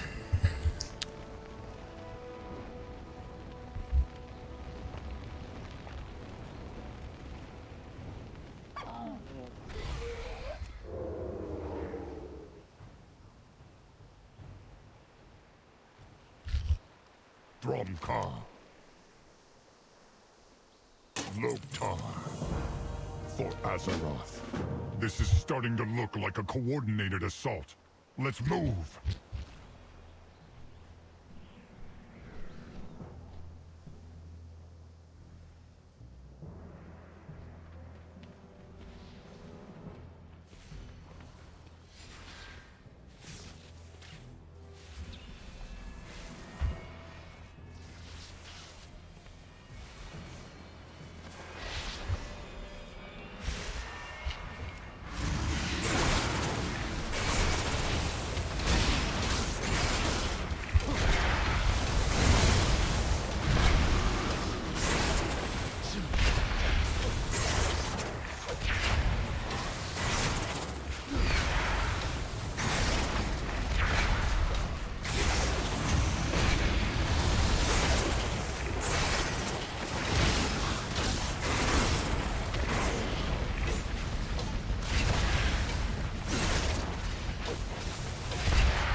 I don't know yet.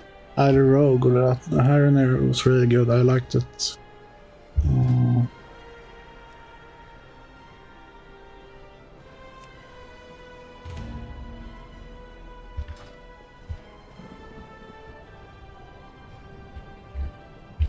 It's 20 minutes.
Oh, it's the good one today.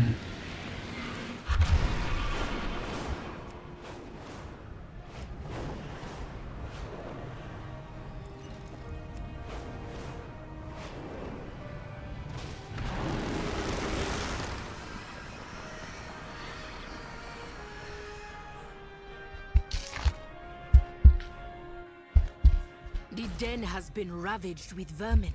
If we deal with that problem, the elders will be more favorable with us.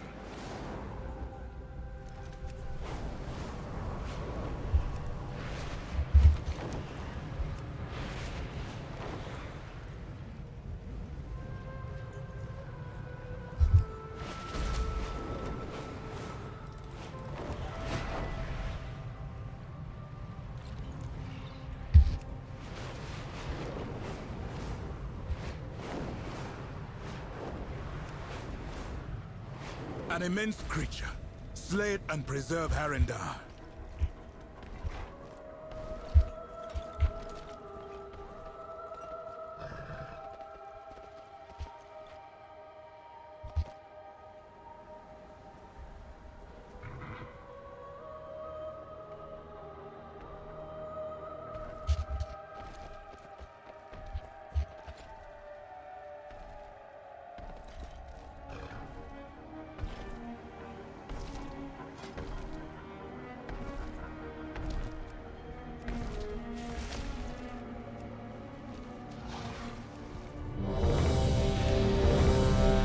An immense creature. Slay it and preserve Harindar.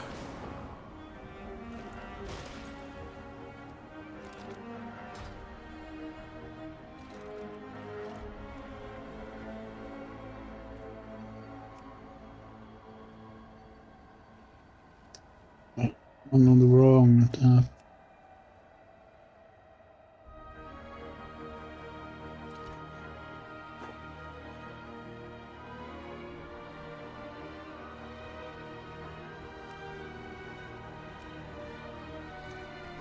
An immense creature. Slay it and preserve Harindar.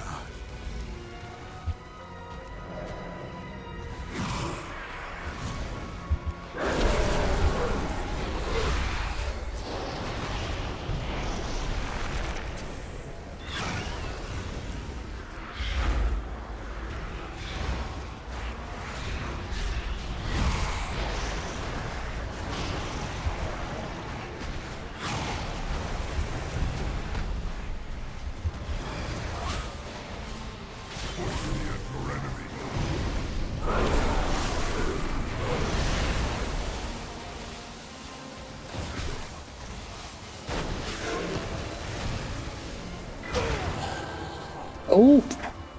That clutch so strong.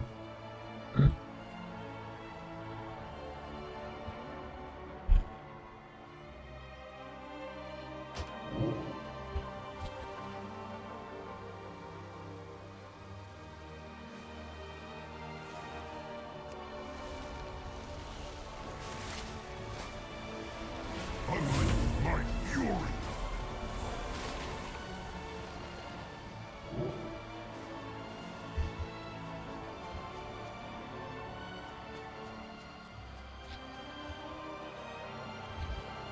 I don't know this guy really.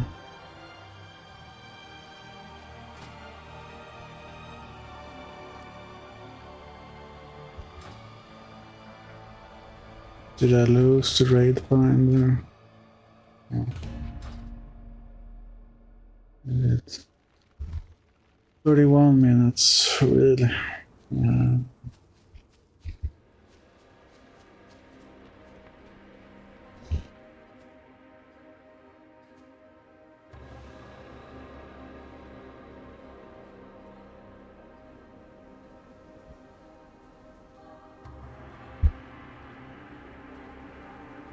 Maybe we should find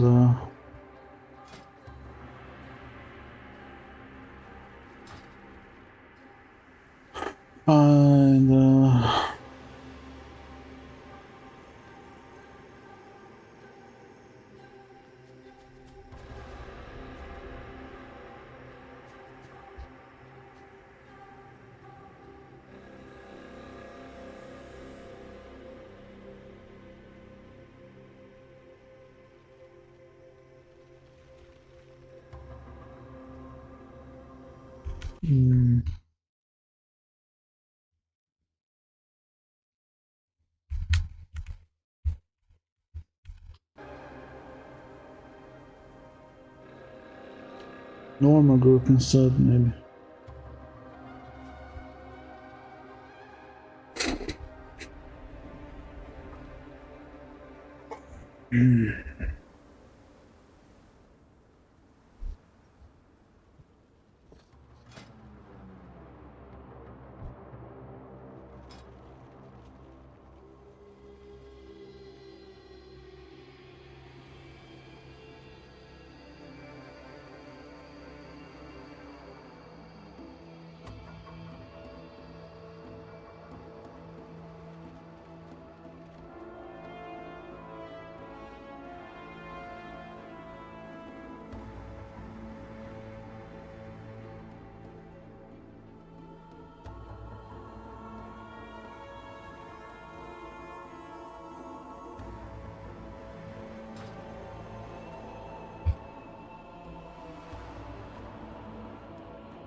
Out of range.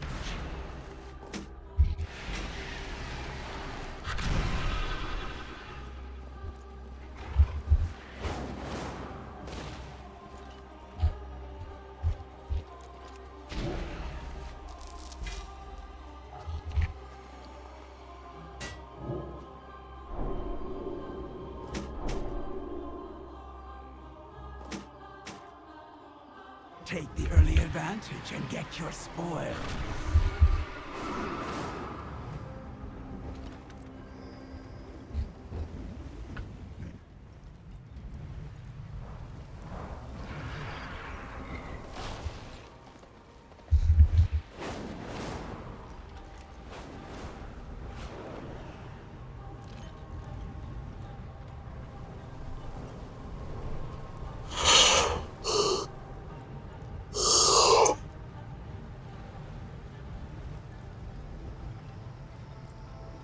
The den has been ravaged with vermin. If we deal with that problem, the elders will be more favorable with us. Take a Grimlings. They are always up for a meal.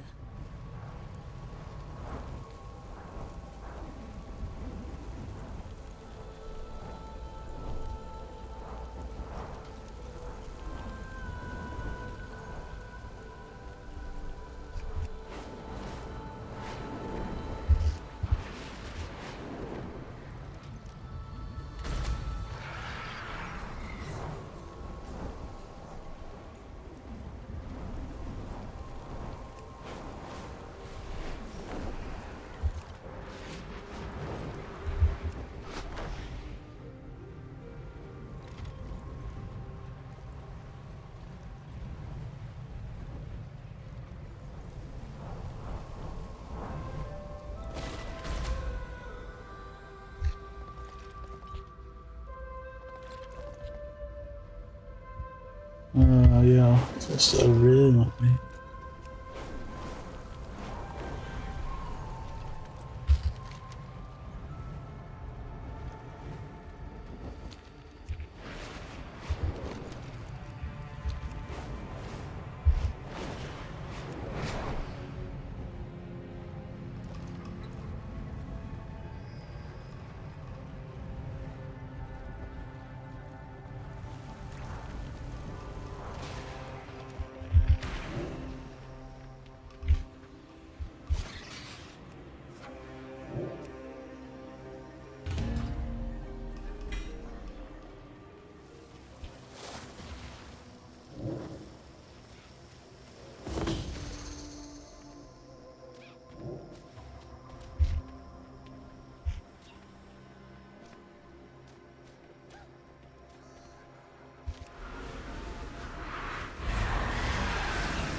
I'll take that.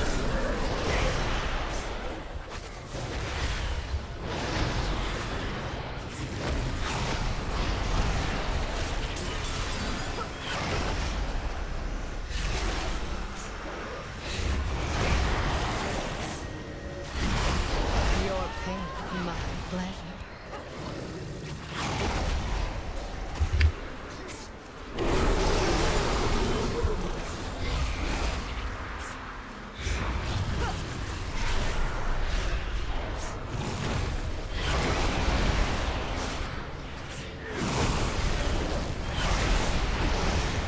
Gather yourself.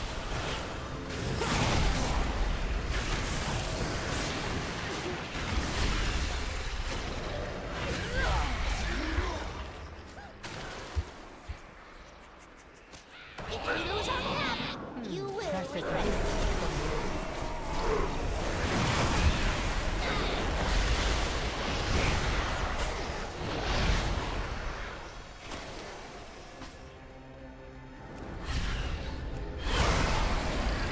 I'll staunch the bleeding.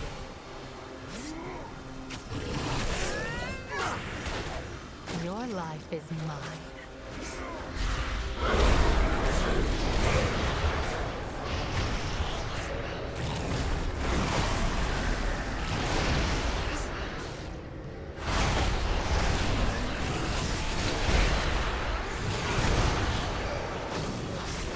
I'll take that.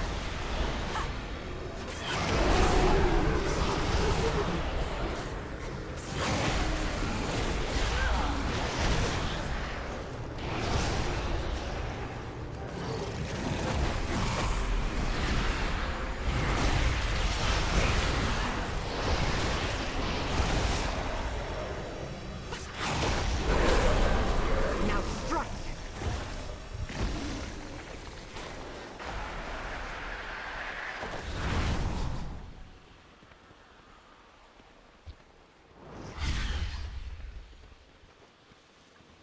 Bounty from nature. Useful.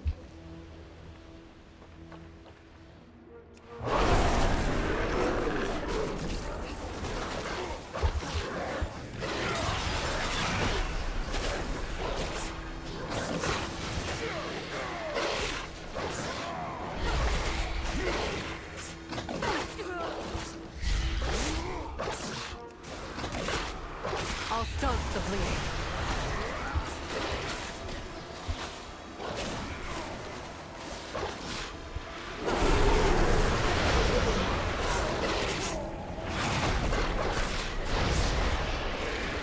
Stay here and recover.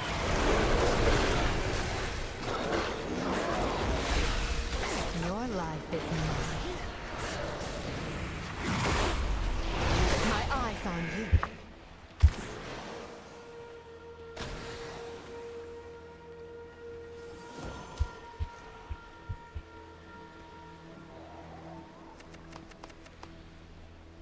We offer greetings.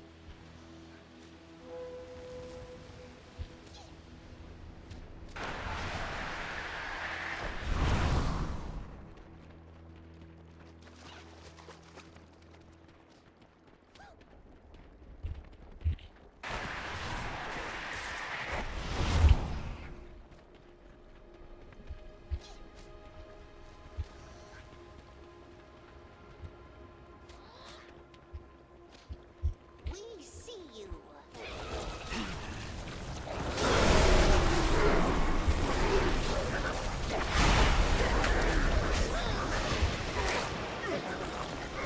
Unless one more time will cause severe. I'll staunch the bleeding.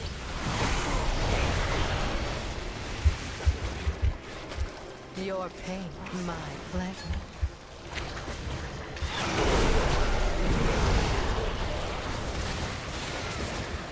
Gather yourself.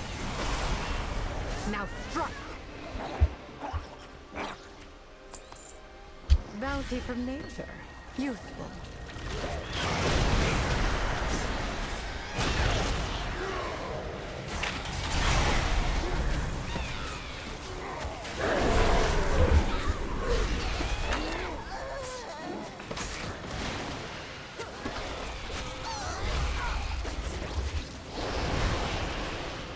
Stay. Your life is mine. I wouldn't cross me if I were you.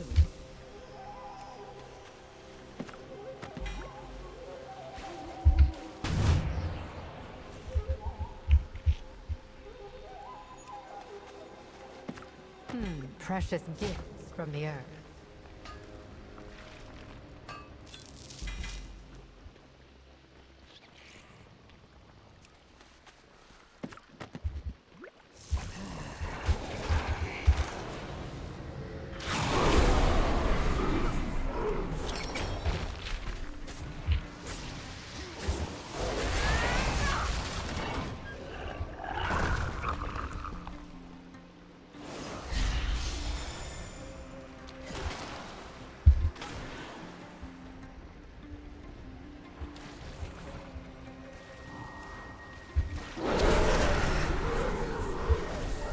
I'll take that.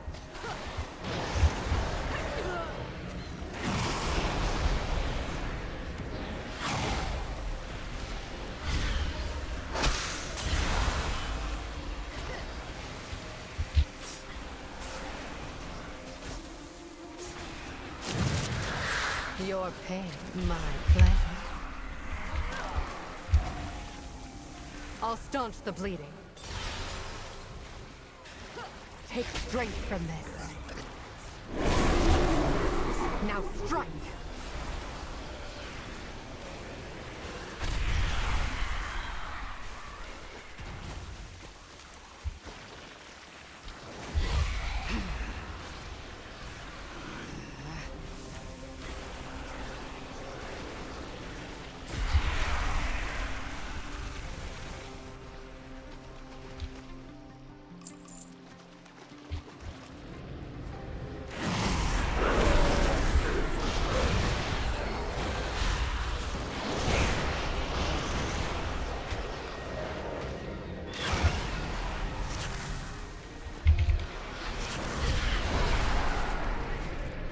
Stay here and recover.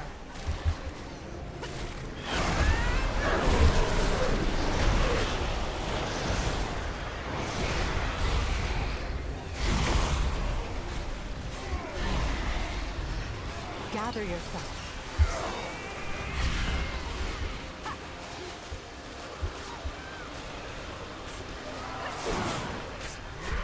I'll take that. Now strike!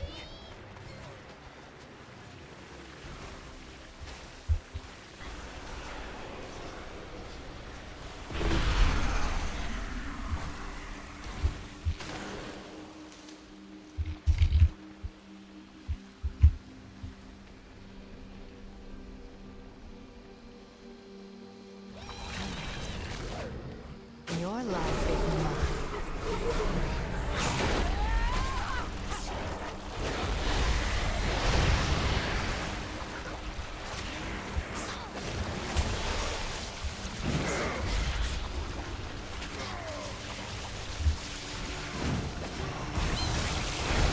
Your pain, my pleasure.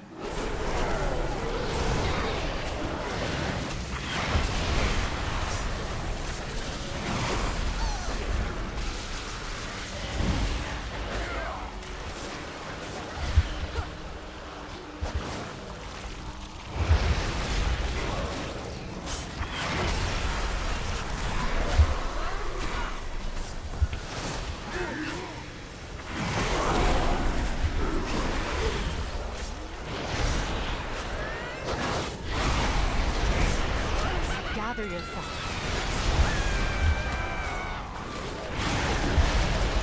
My eyes on you.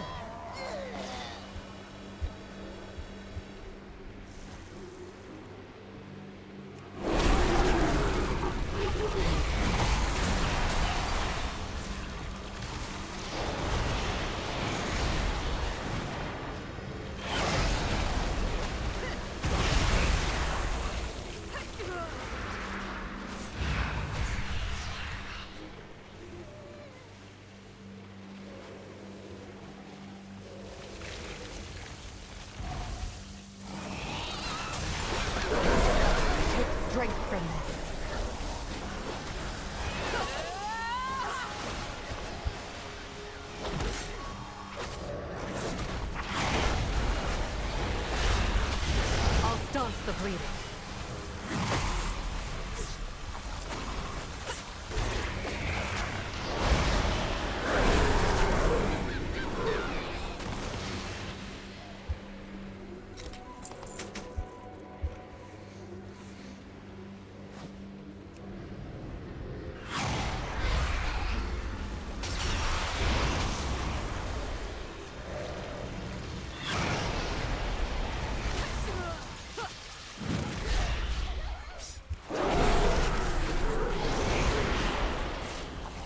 Gather yourself.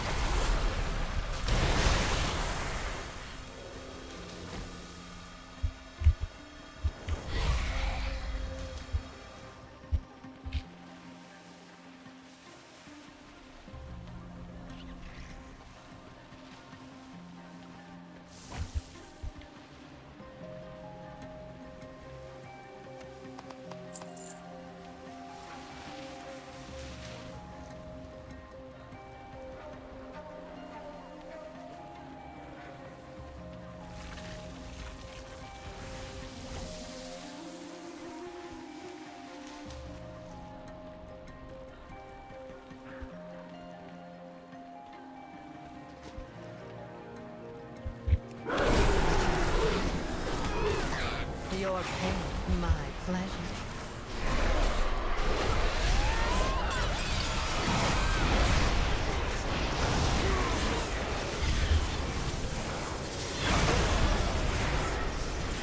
Now strike!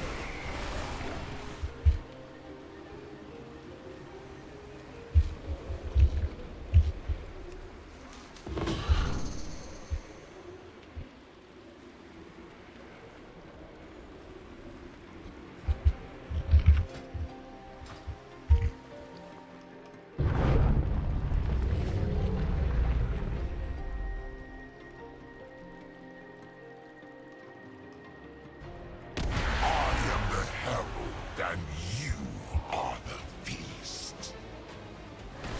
Come and be consumed.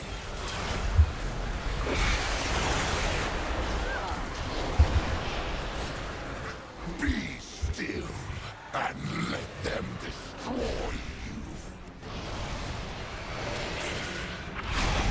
I'll start the bleeding. Your life is mine.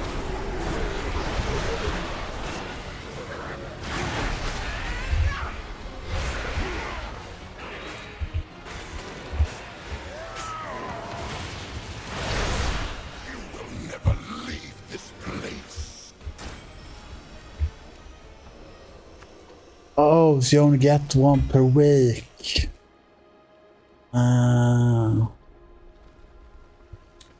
That sucks.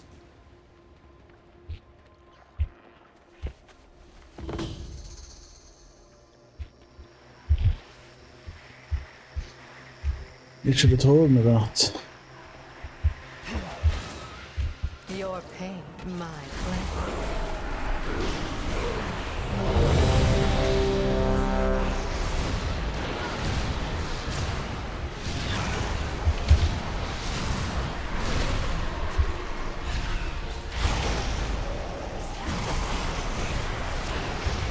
I'll take that.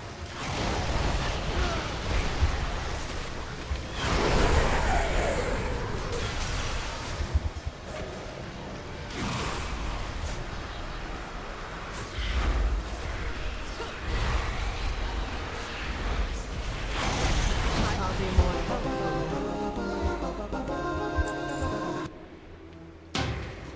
Fuck. Fucking hell, man. Motherfuckers.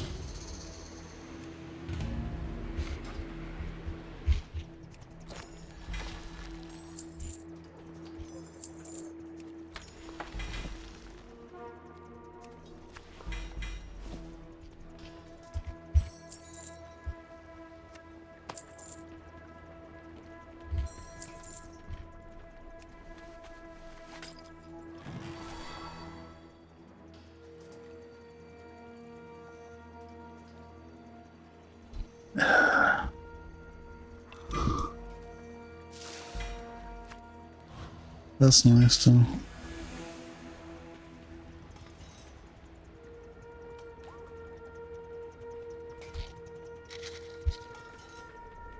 Wait a second.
The den has been ravaged with vermin.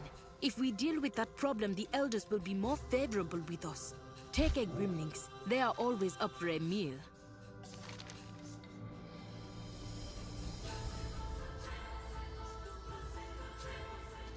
Search for the path.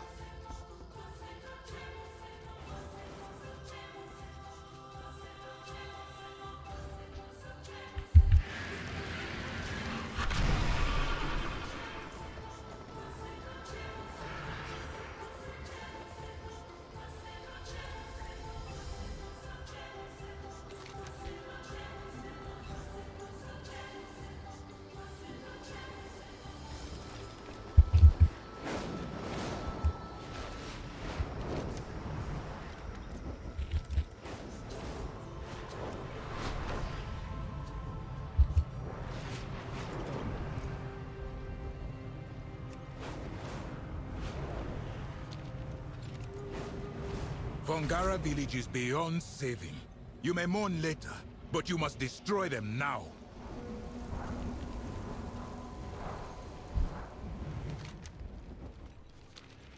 An immense creature.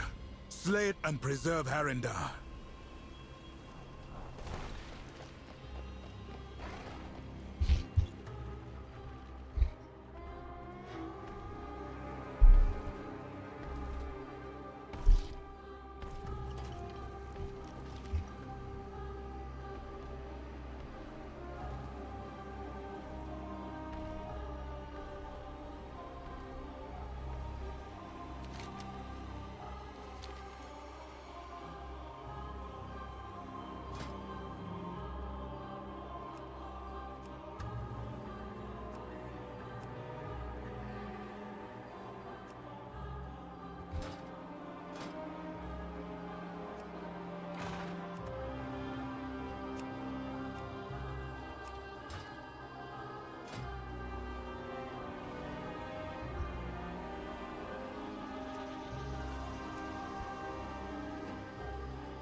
Let's try it.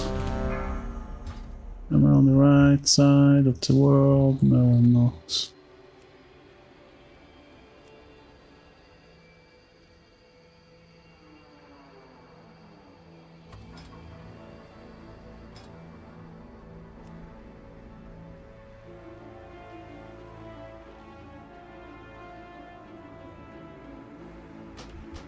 Fucking wrong mode again.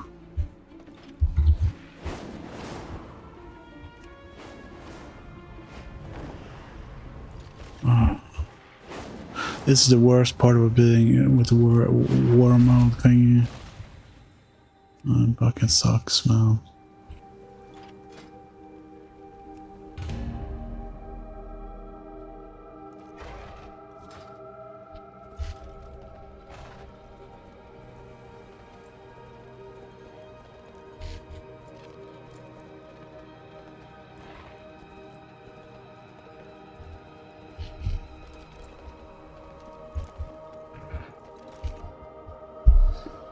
We should have some snacks or something.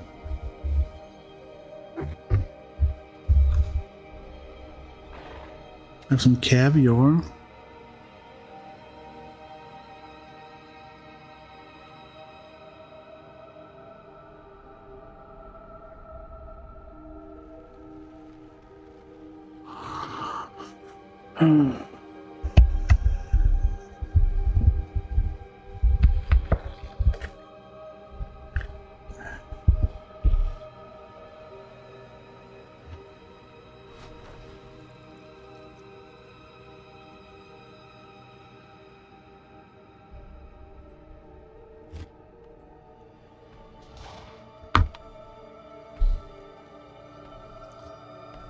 Pretty good stuff.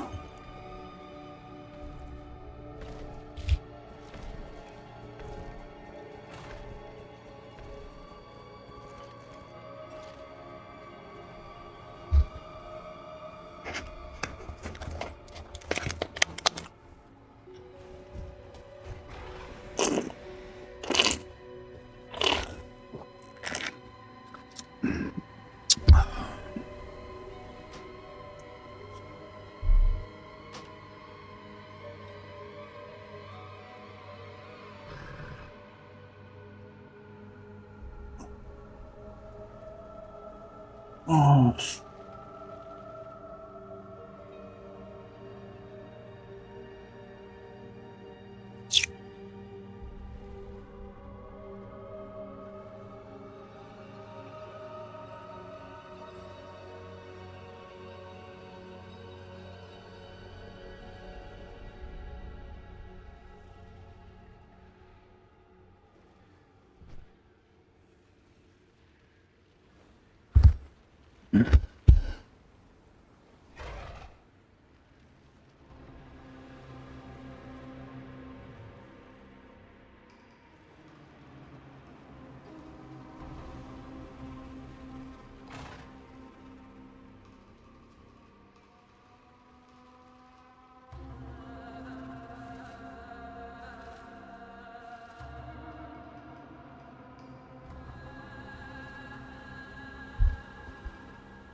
emerge from that creature's shadow.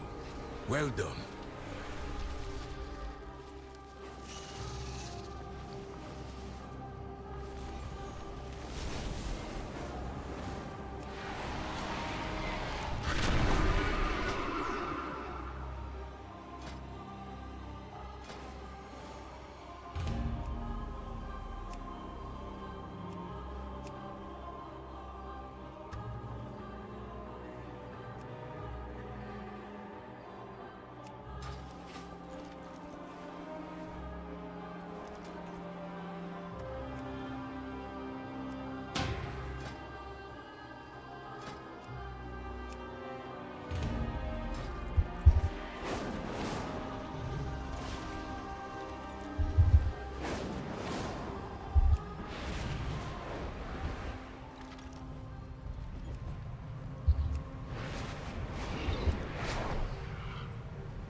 What the fuck are you?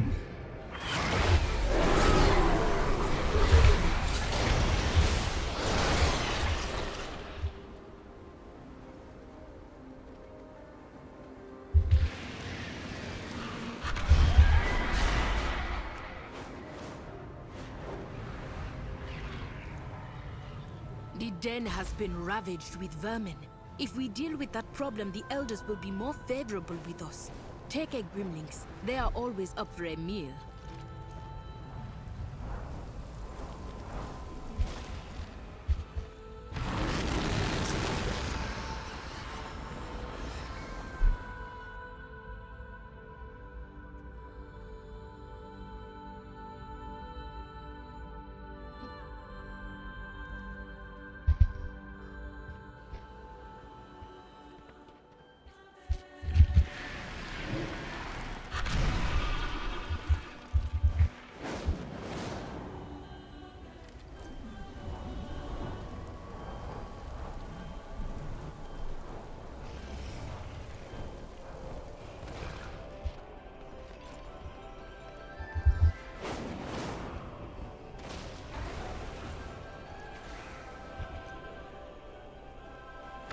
I answer to the light.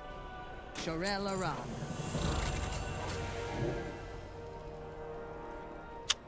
Thanks.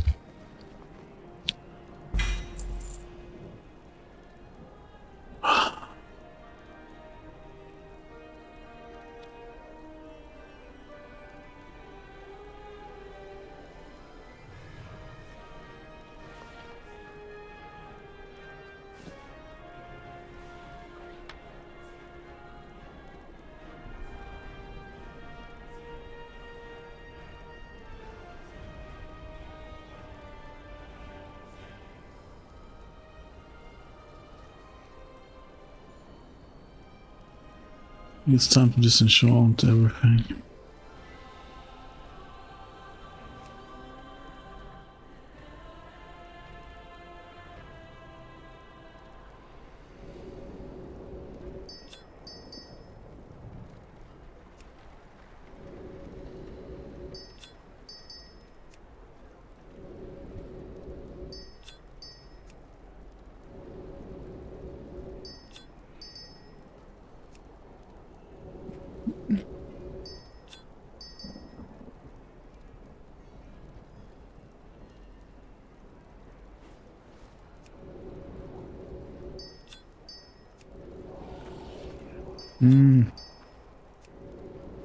That's nice.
you.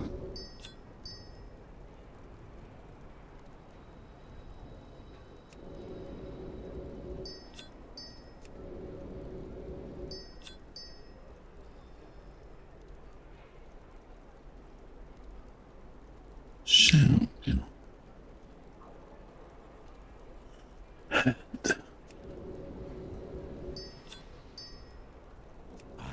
Knows I can't do it.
Are you planning a purchase?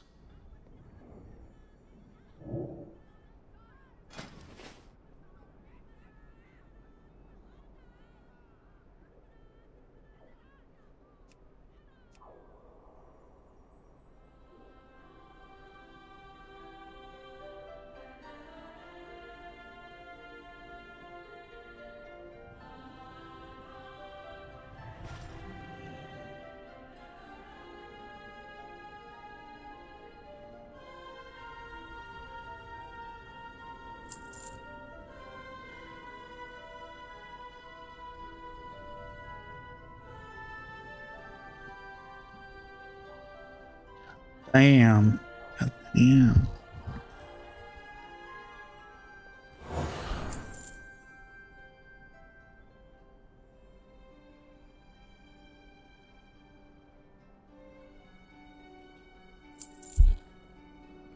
Treat my wares with care.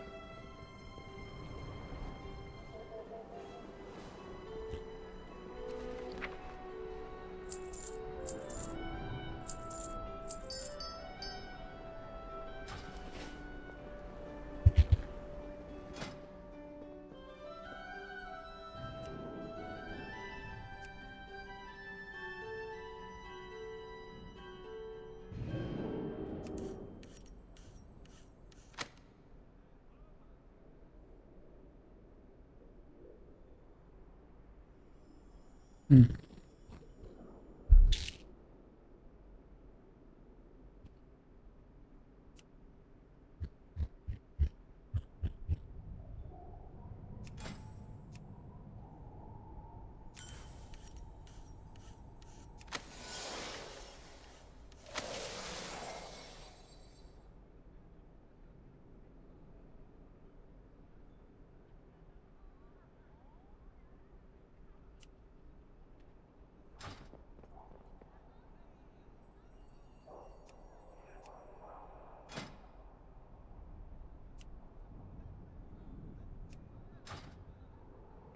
Anaria Shola.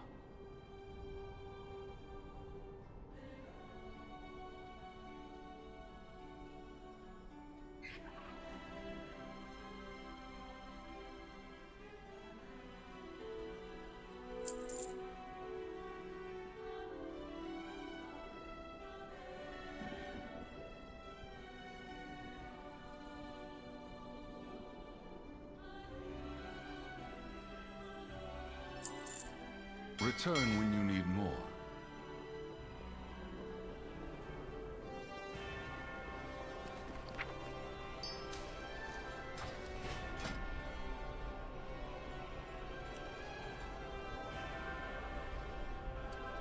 Oh man.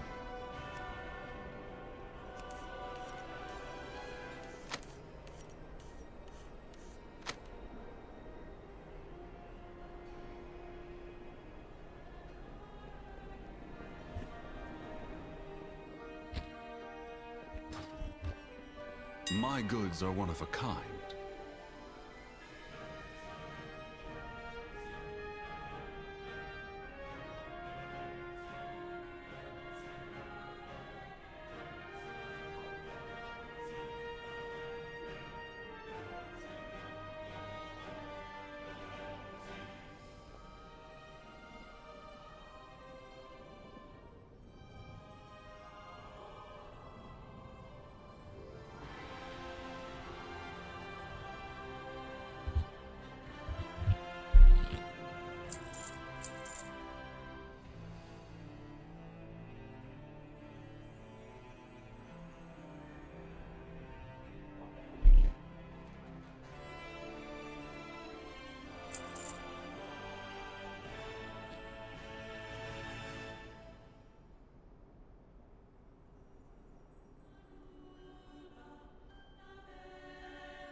May my goods serve you well.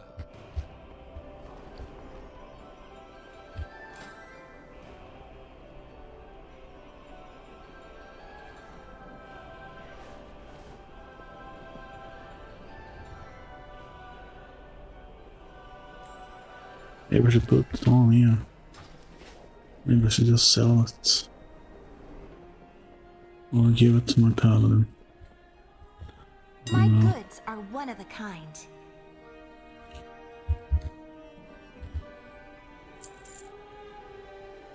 May my goods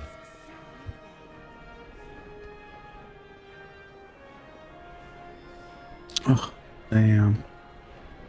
That was quick. I already sold it.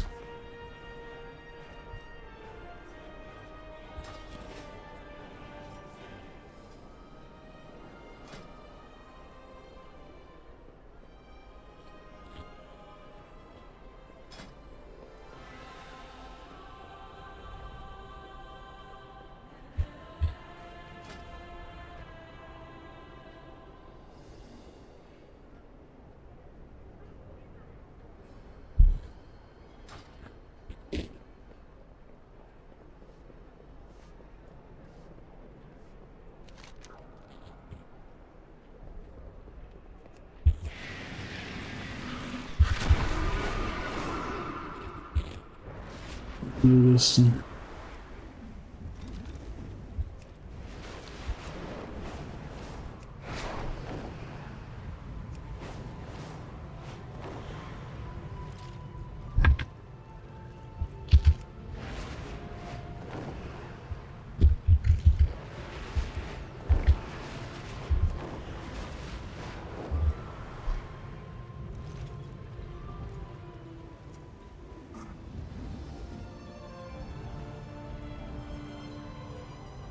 Lightbloom Athran is overgrown.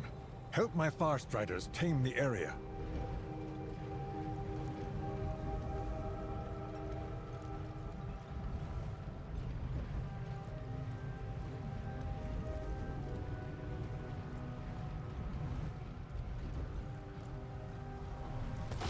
Your target is harvesting power here.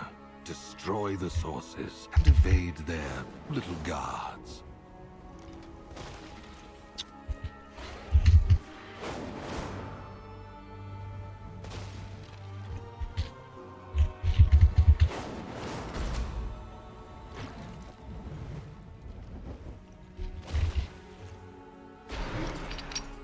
Train their anguish.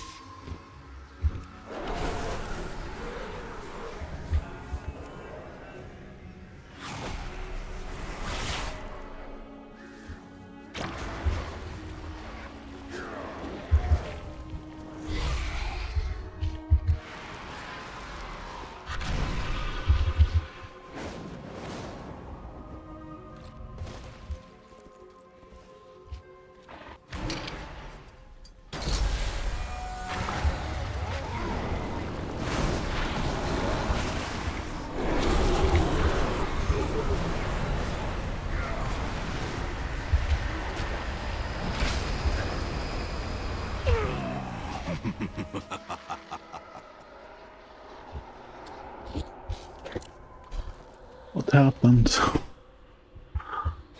I have no idea what happened now.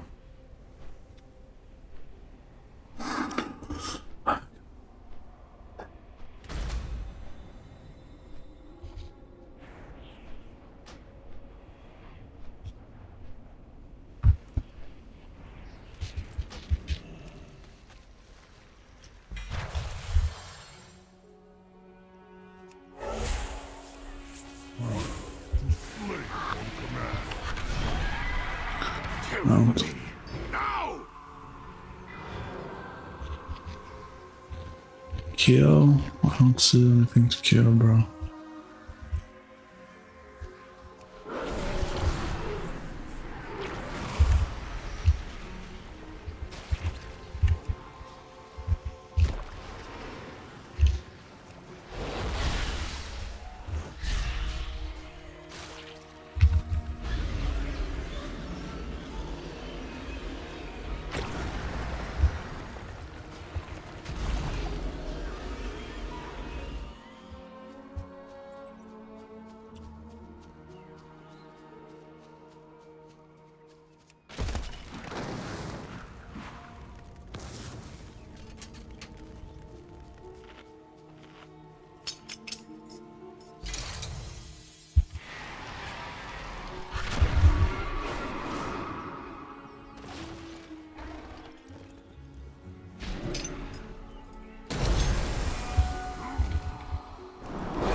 Enter.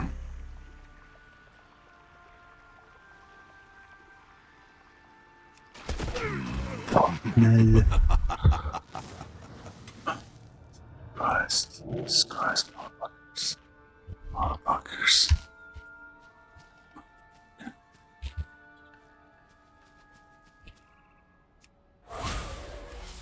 I am bound to serve. Is first aid like a skill anymore?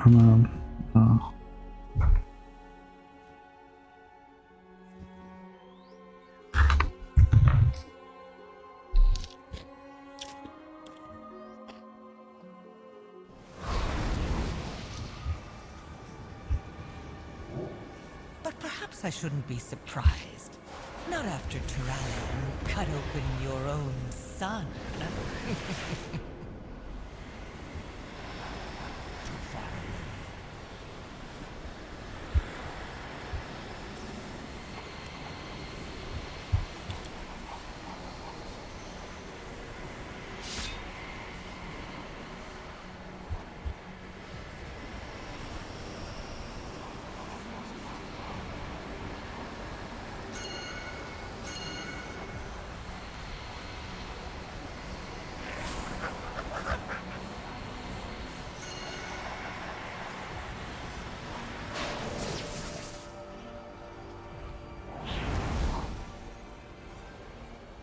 All paths are possible.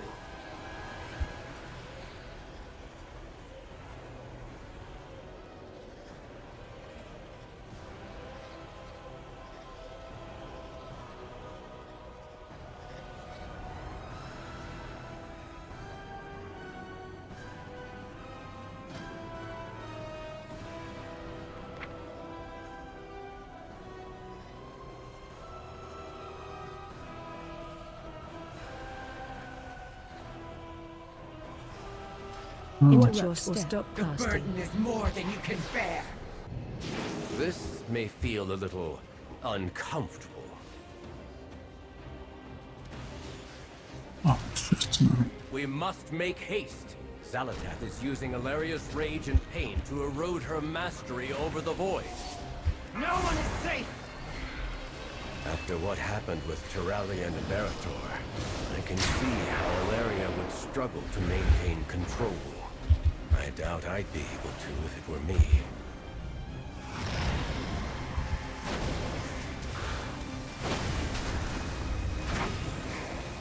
No one is safe!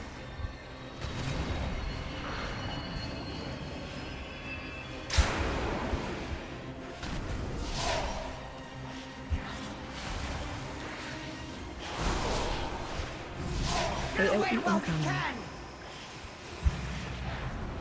Interrupt or stop The burden casting. is more than you can bear. No Oh, one no. don't make me do this!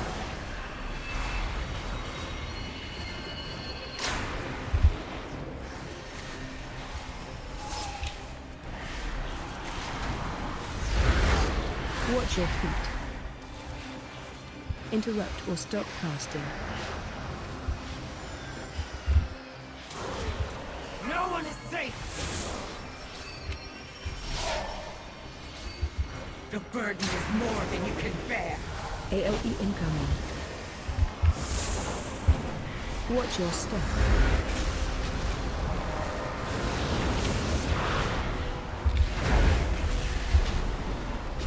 No one is safe!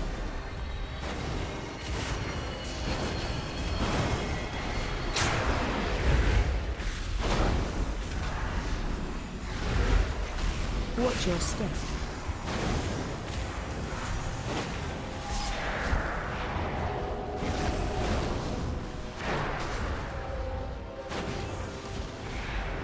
The voices! The power! I can't contain it! Champion! She's lost control! Defend yourselves! Her power is greater than you know! Enough posturing, Alaria. It's time to embrace what you truly are. What the fuck? Okay. I'm on this side now.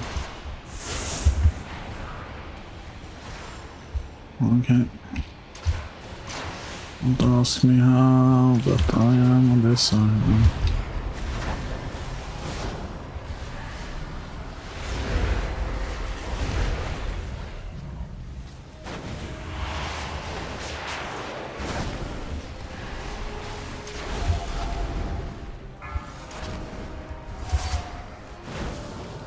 Ads coming.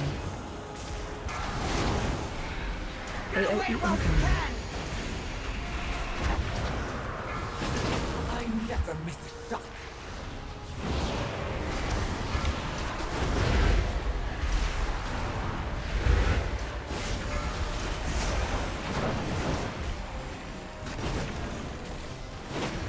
AOE incoming.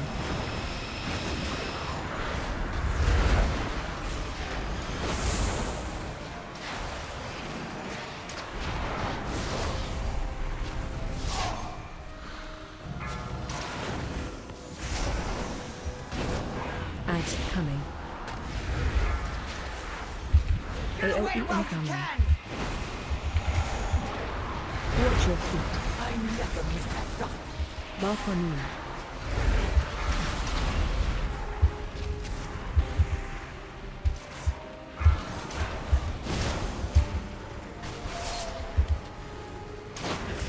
AOE incoming.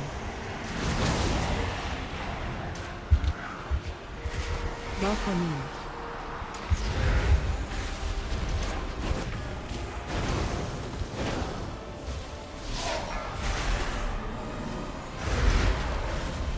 Ads coming.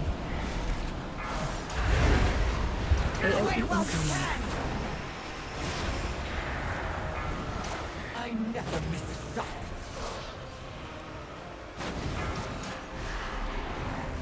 Stay out.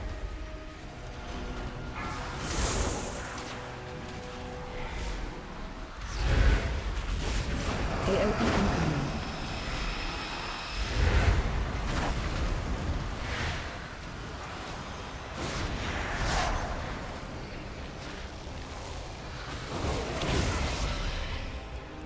Look out! The ground is breaking apart! Damn you, Zalatath! Release her!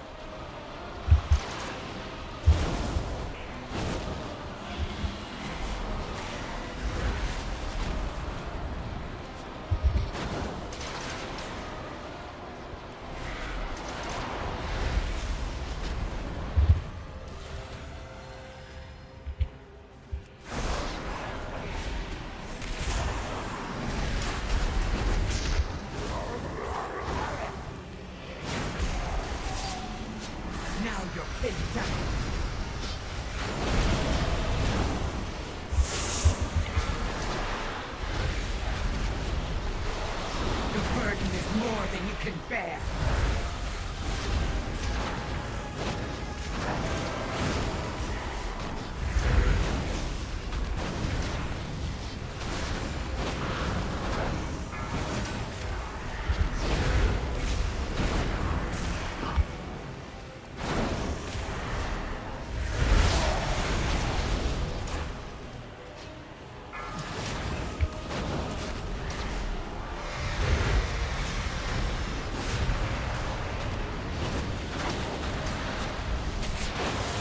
The burden is more than you can bear. Change platform. Speed on me. I told you to hold still.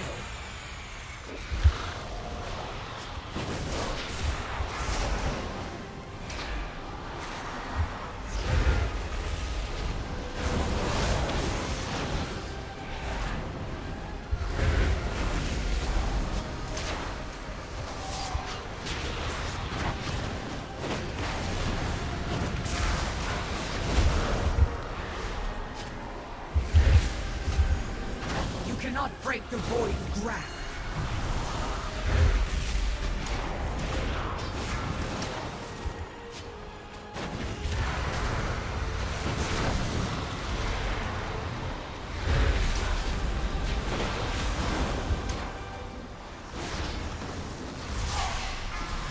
Change This is my platform. fight. Speed on me. Now you're pinned down.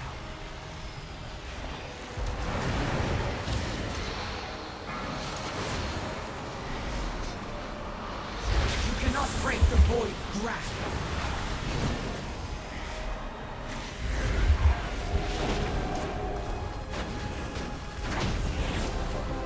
Must be stopped. Rätt.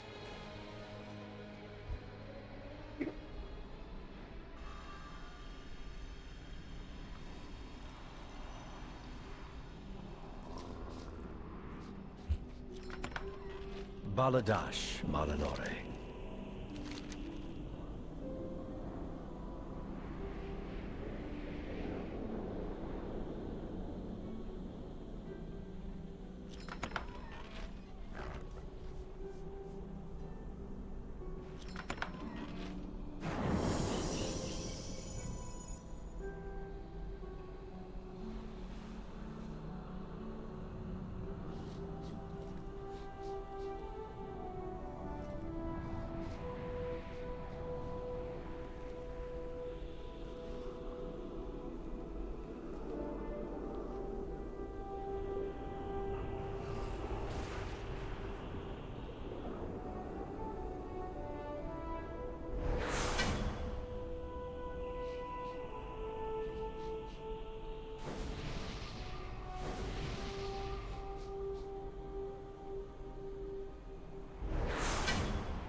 Doesn't do anything. Hello.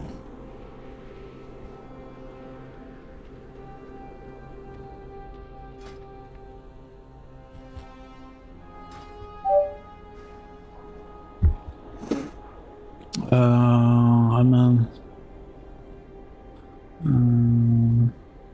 You probably should know this, but it's called World of Warcraft.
Your target is harvesting power here. Destroy the sources and evade their little guards.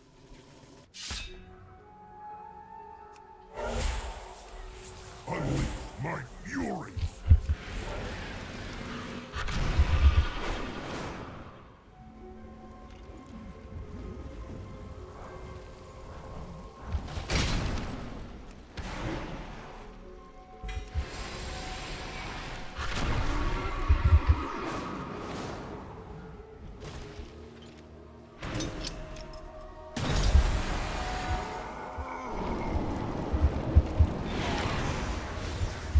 For me.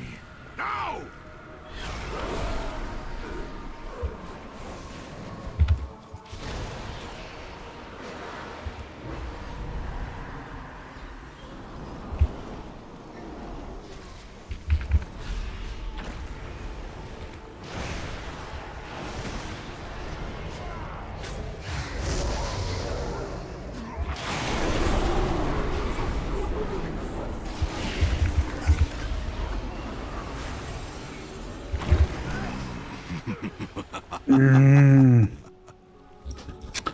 Does he have to throw everything shit at me all the time? Everything at once. Oh man.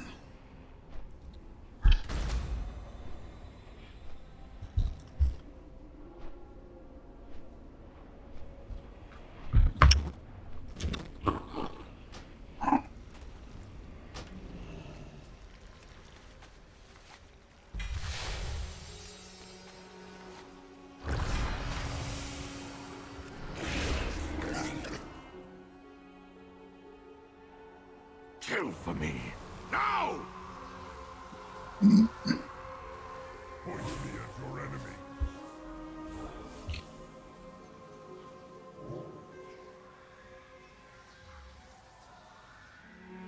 Let's see, if I don't attack anything and just sit at the campfire, am I fine?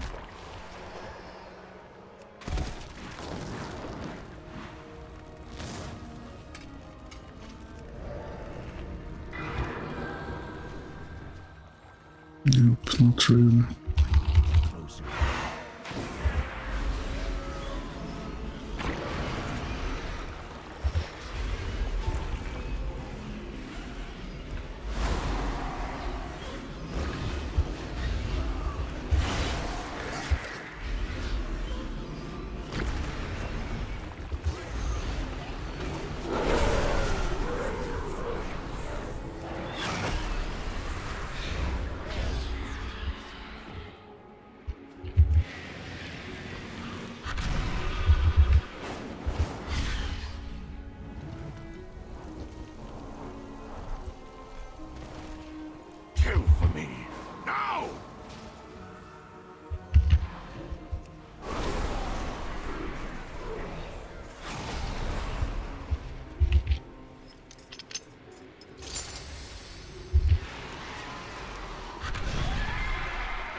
drain their anguish.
Keep an eye out for opportunities for loot when they arrive. Like now.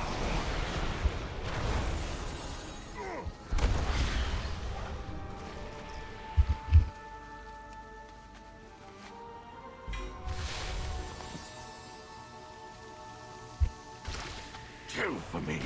Now! My magic reveals their little hiding spot. Go cover it in blood.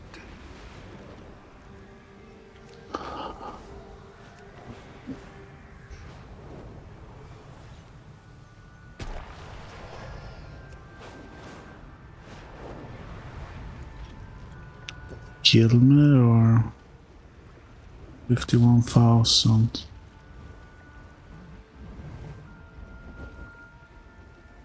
No. Survive, but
Excellent. In a single blow, we weaken the devouring host and empower our defenses. Don't need those.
Jor-El Aran.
well met.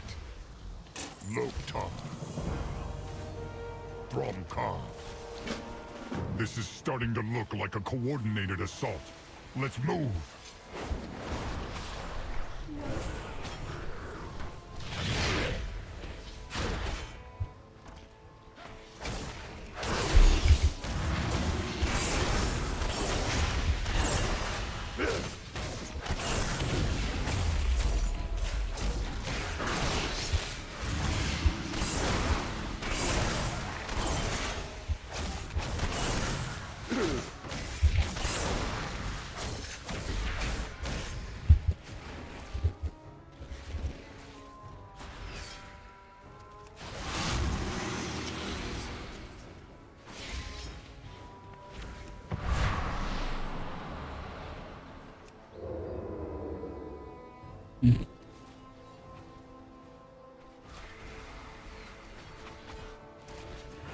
I think it's a bit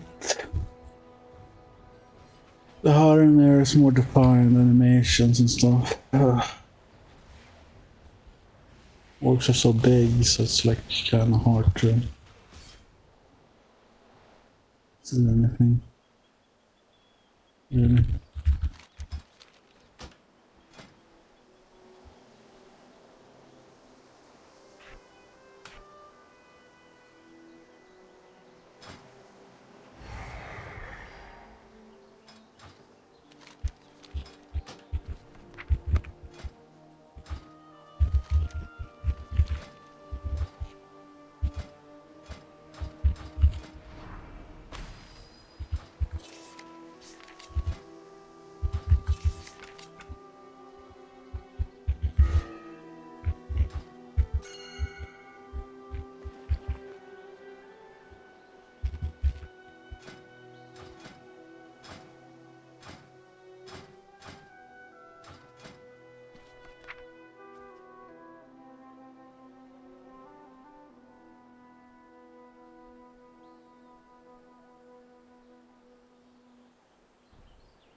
Towering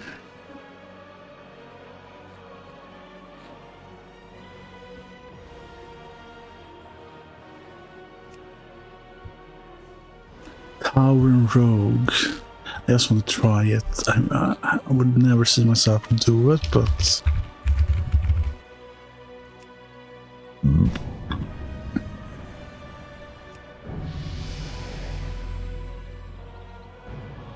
would never do it. Never in 1,000 lives. But it is the best PvP class, they say.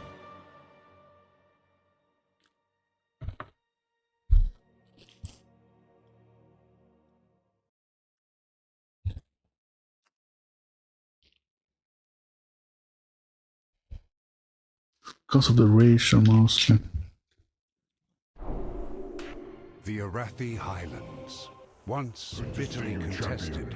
We must take back Hammerfall.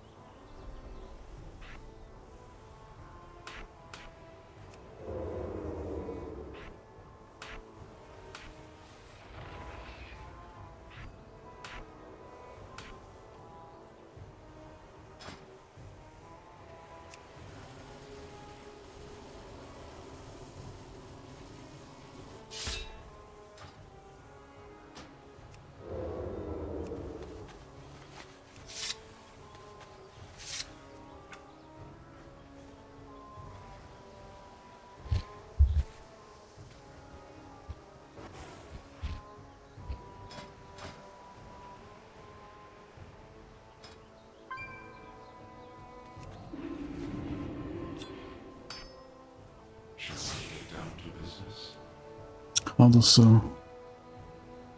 it look?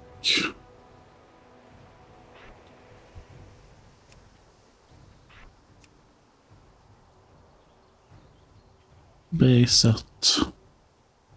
Looks nice though. Very nice.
Beware of Yeti!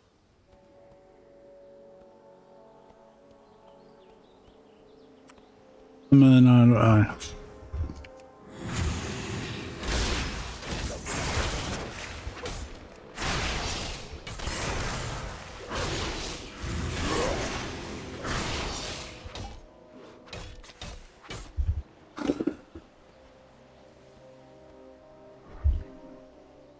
I'm out of range.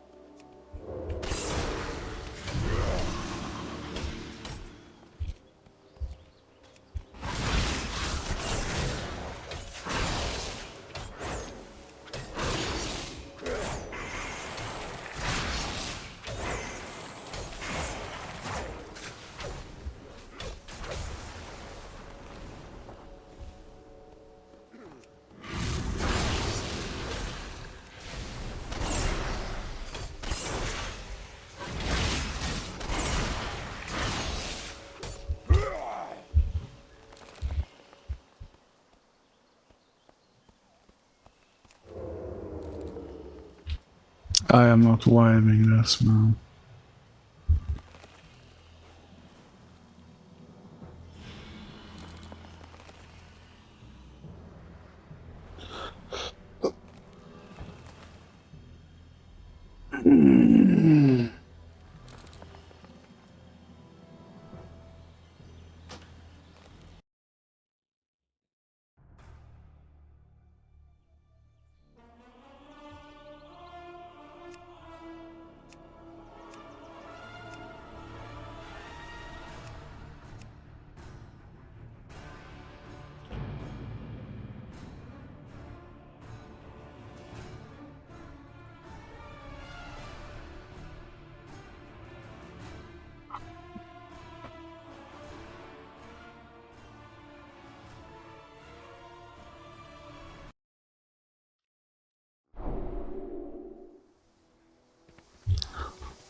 And this is probably the best one so far.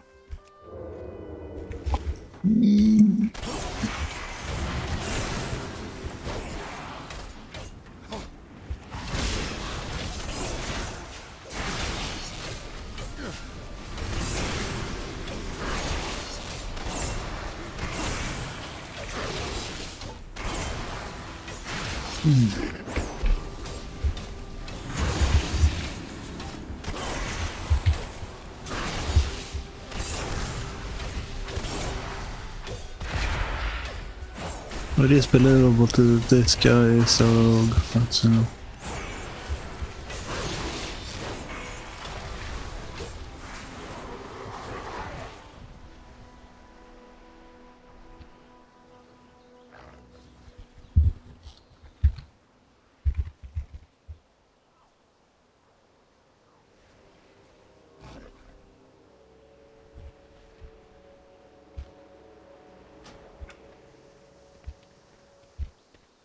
I have many lucky doos that you like.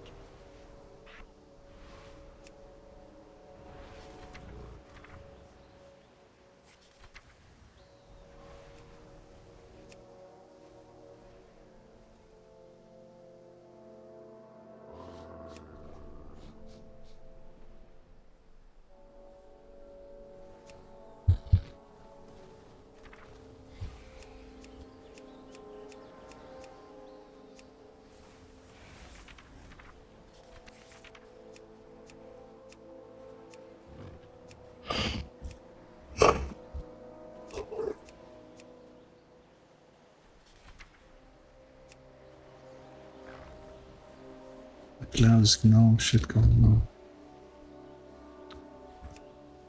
on.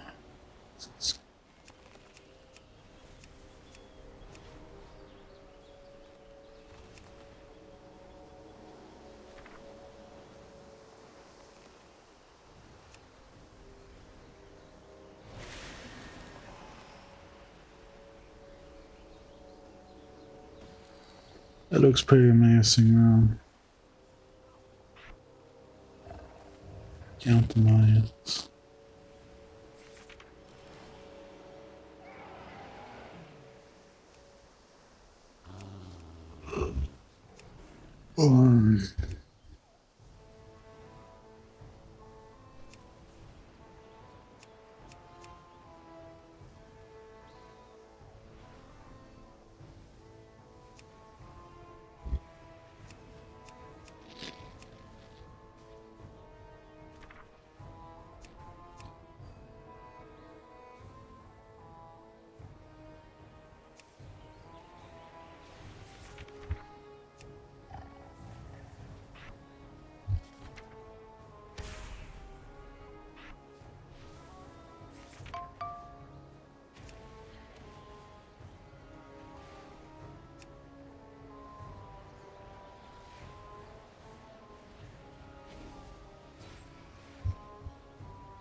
May your feet find good trails.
Hello. Where are all the sets though? Where's the leather set that is supposed to be here?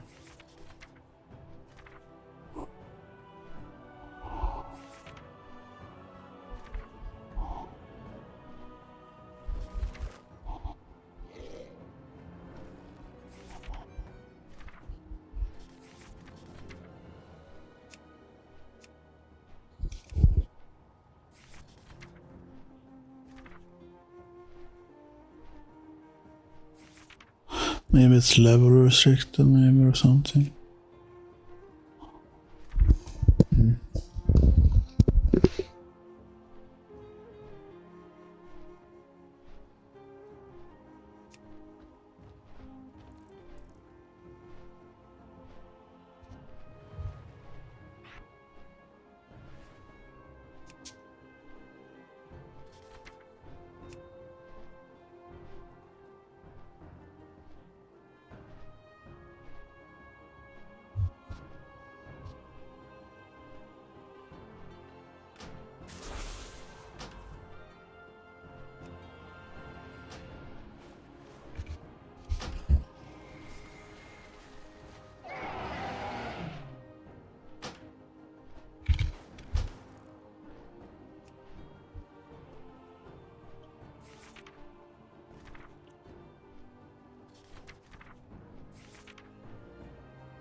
Our flight has much to offer.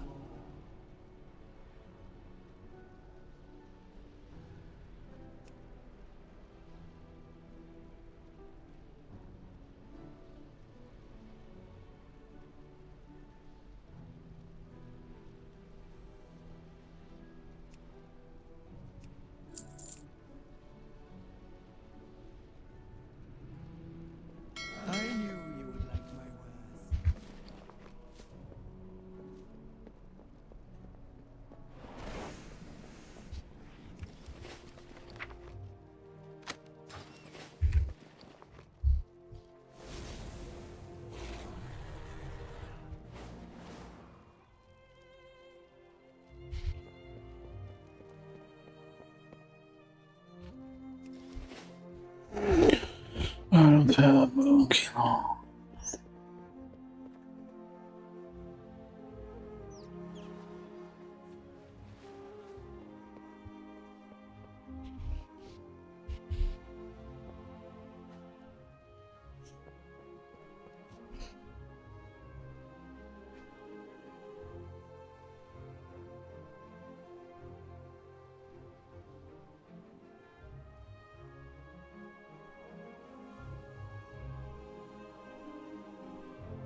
think I'm gonna end it here for today. Thank you guys for watching. I'll be on tomorrow maybe. Bye.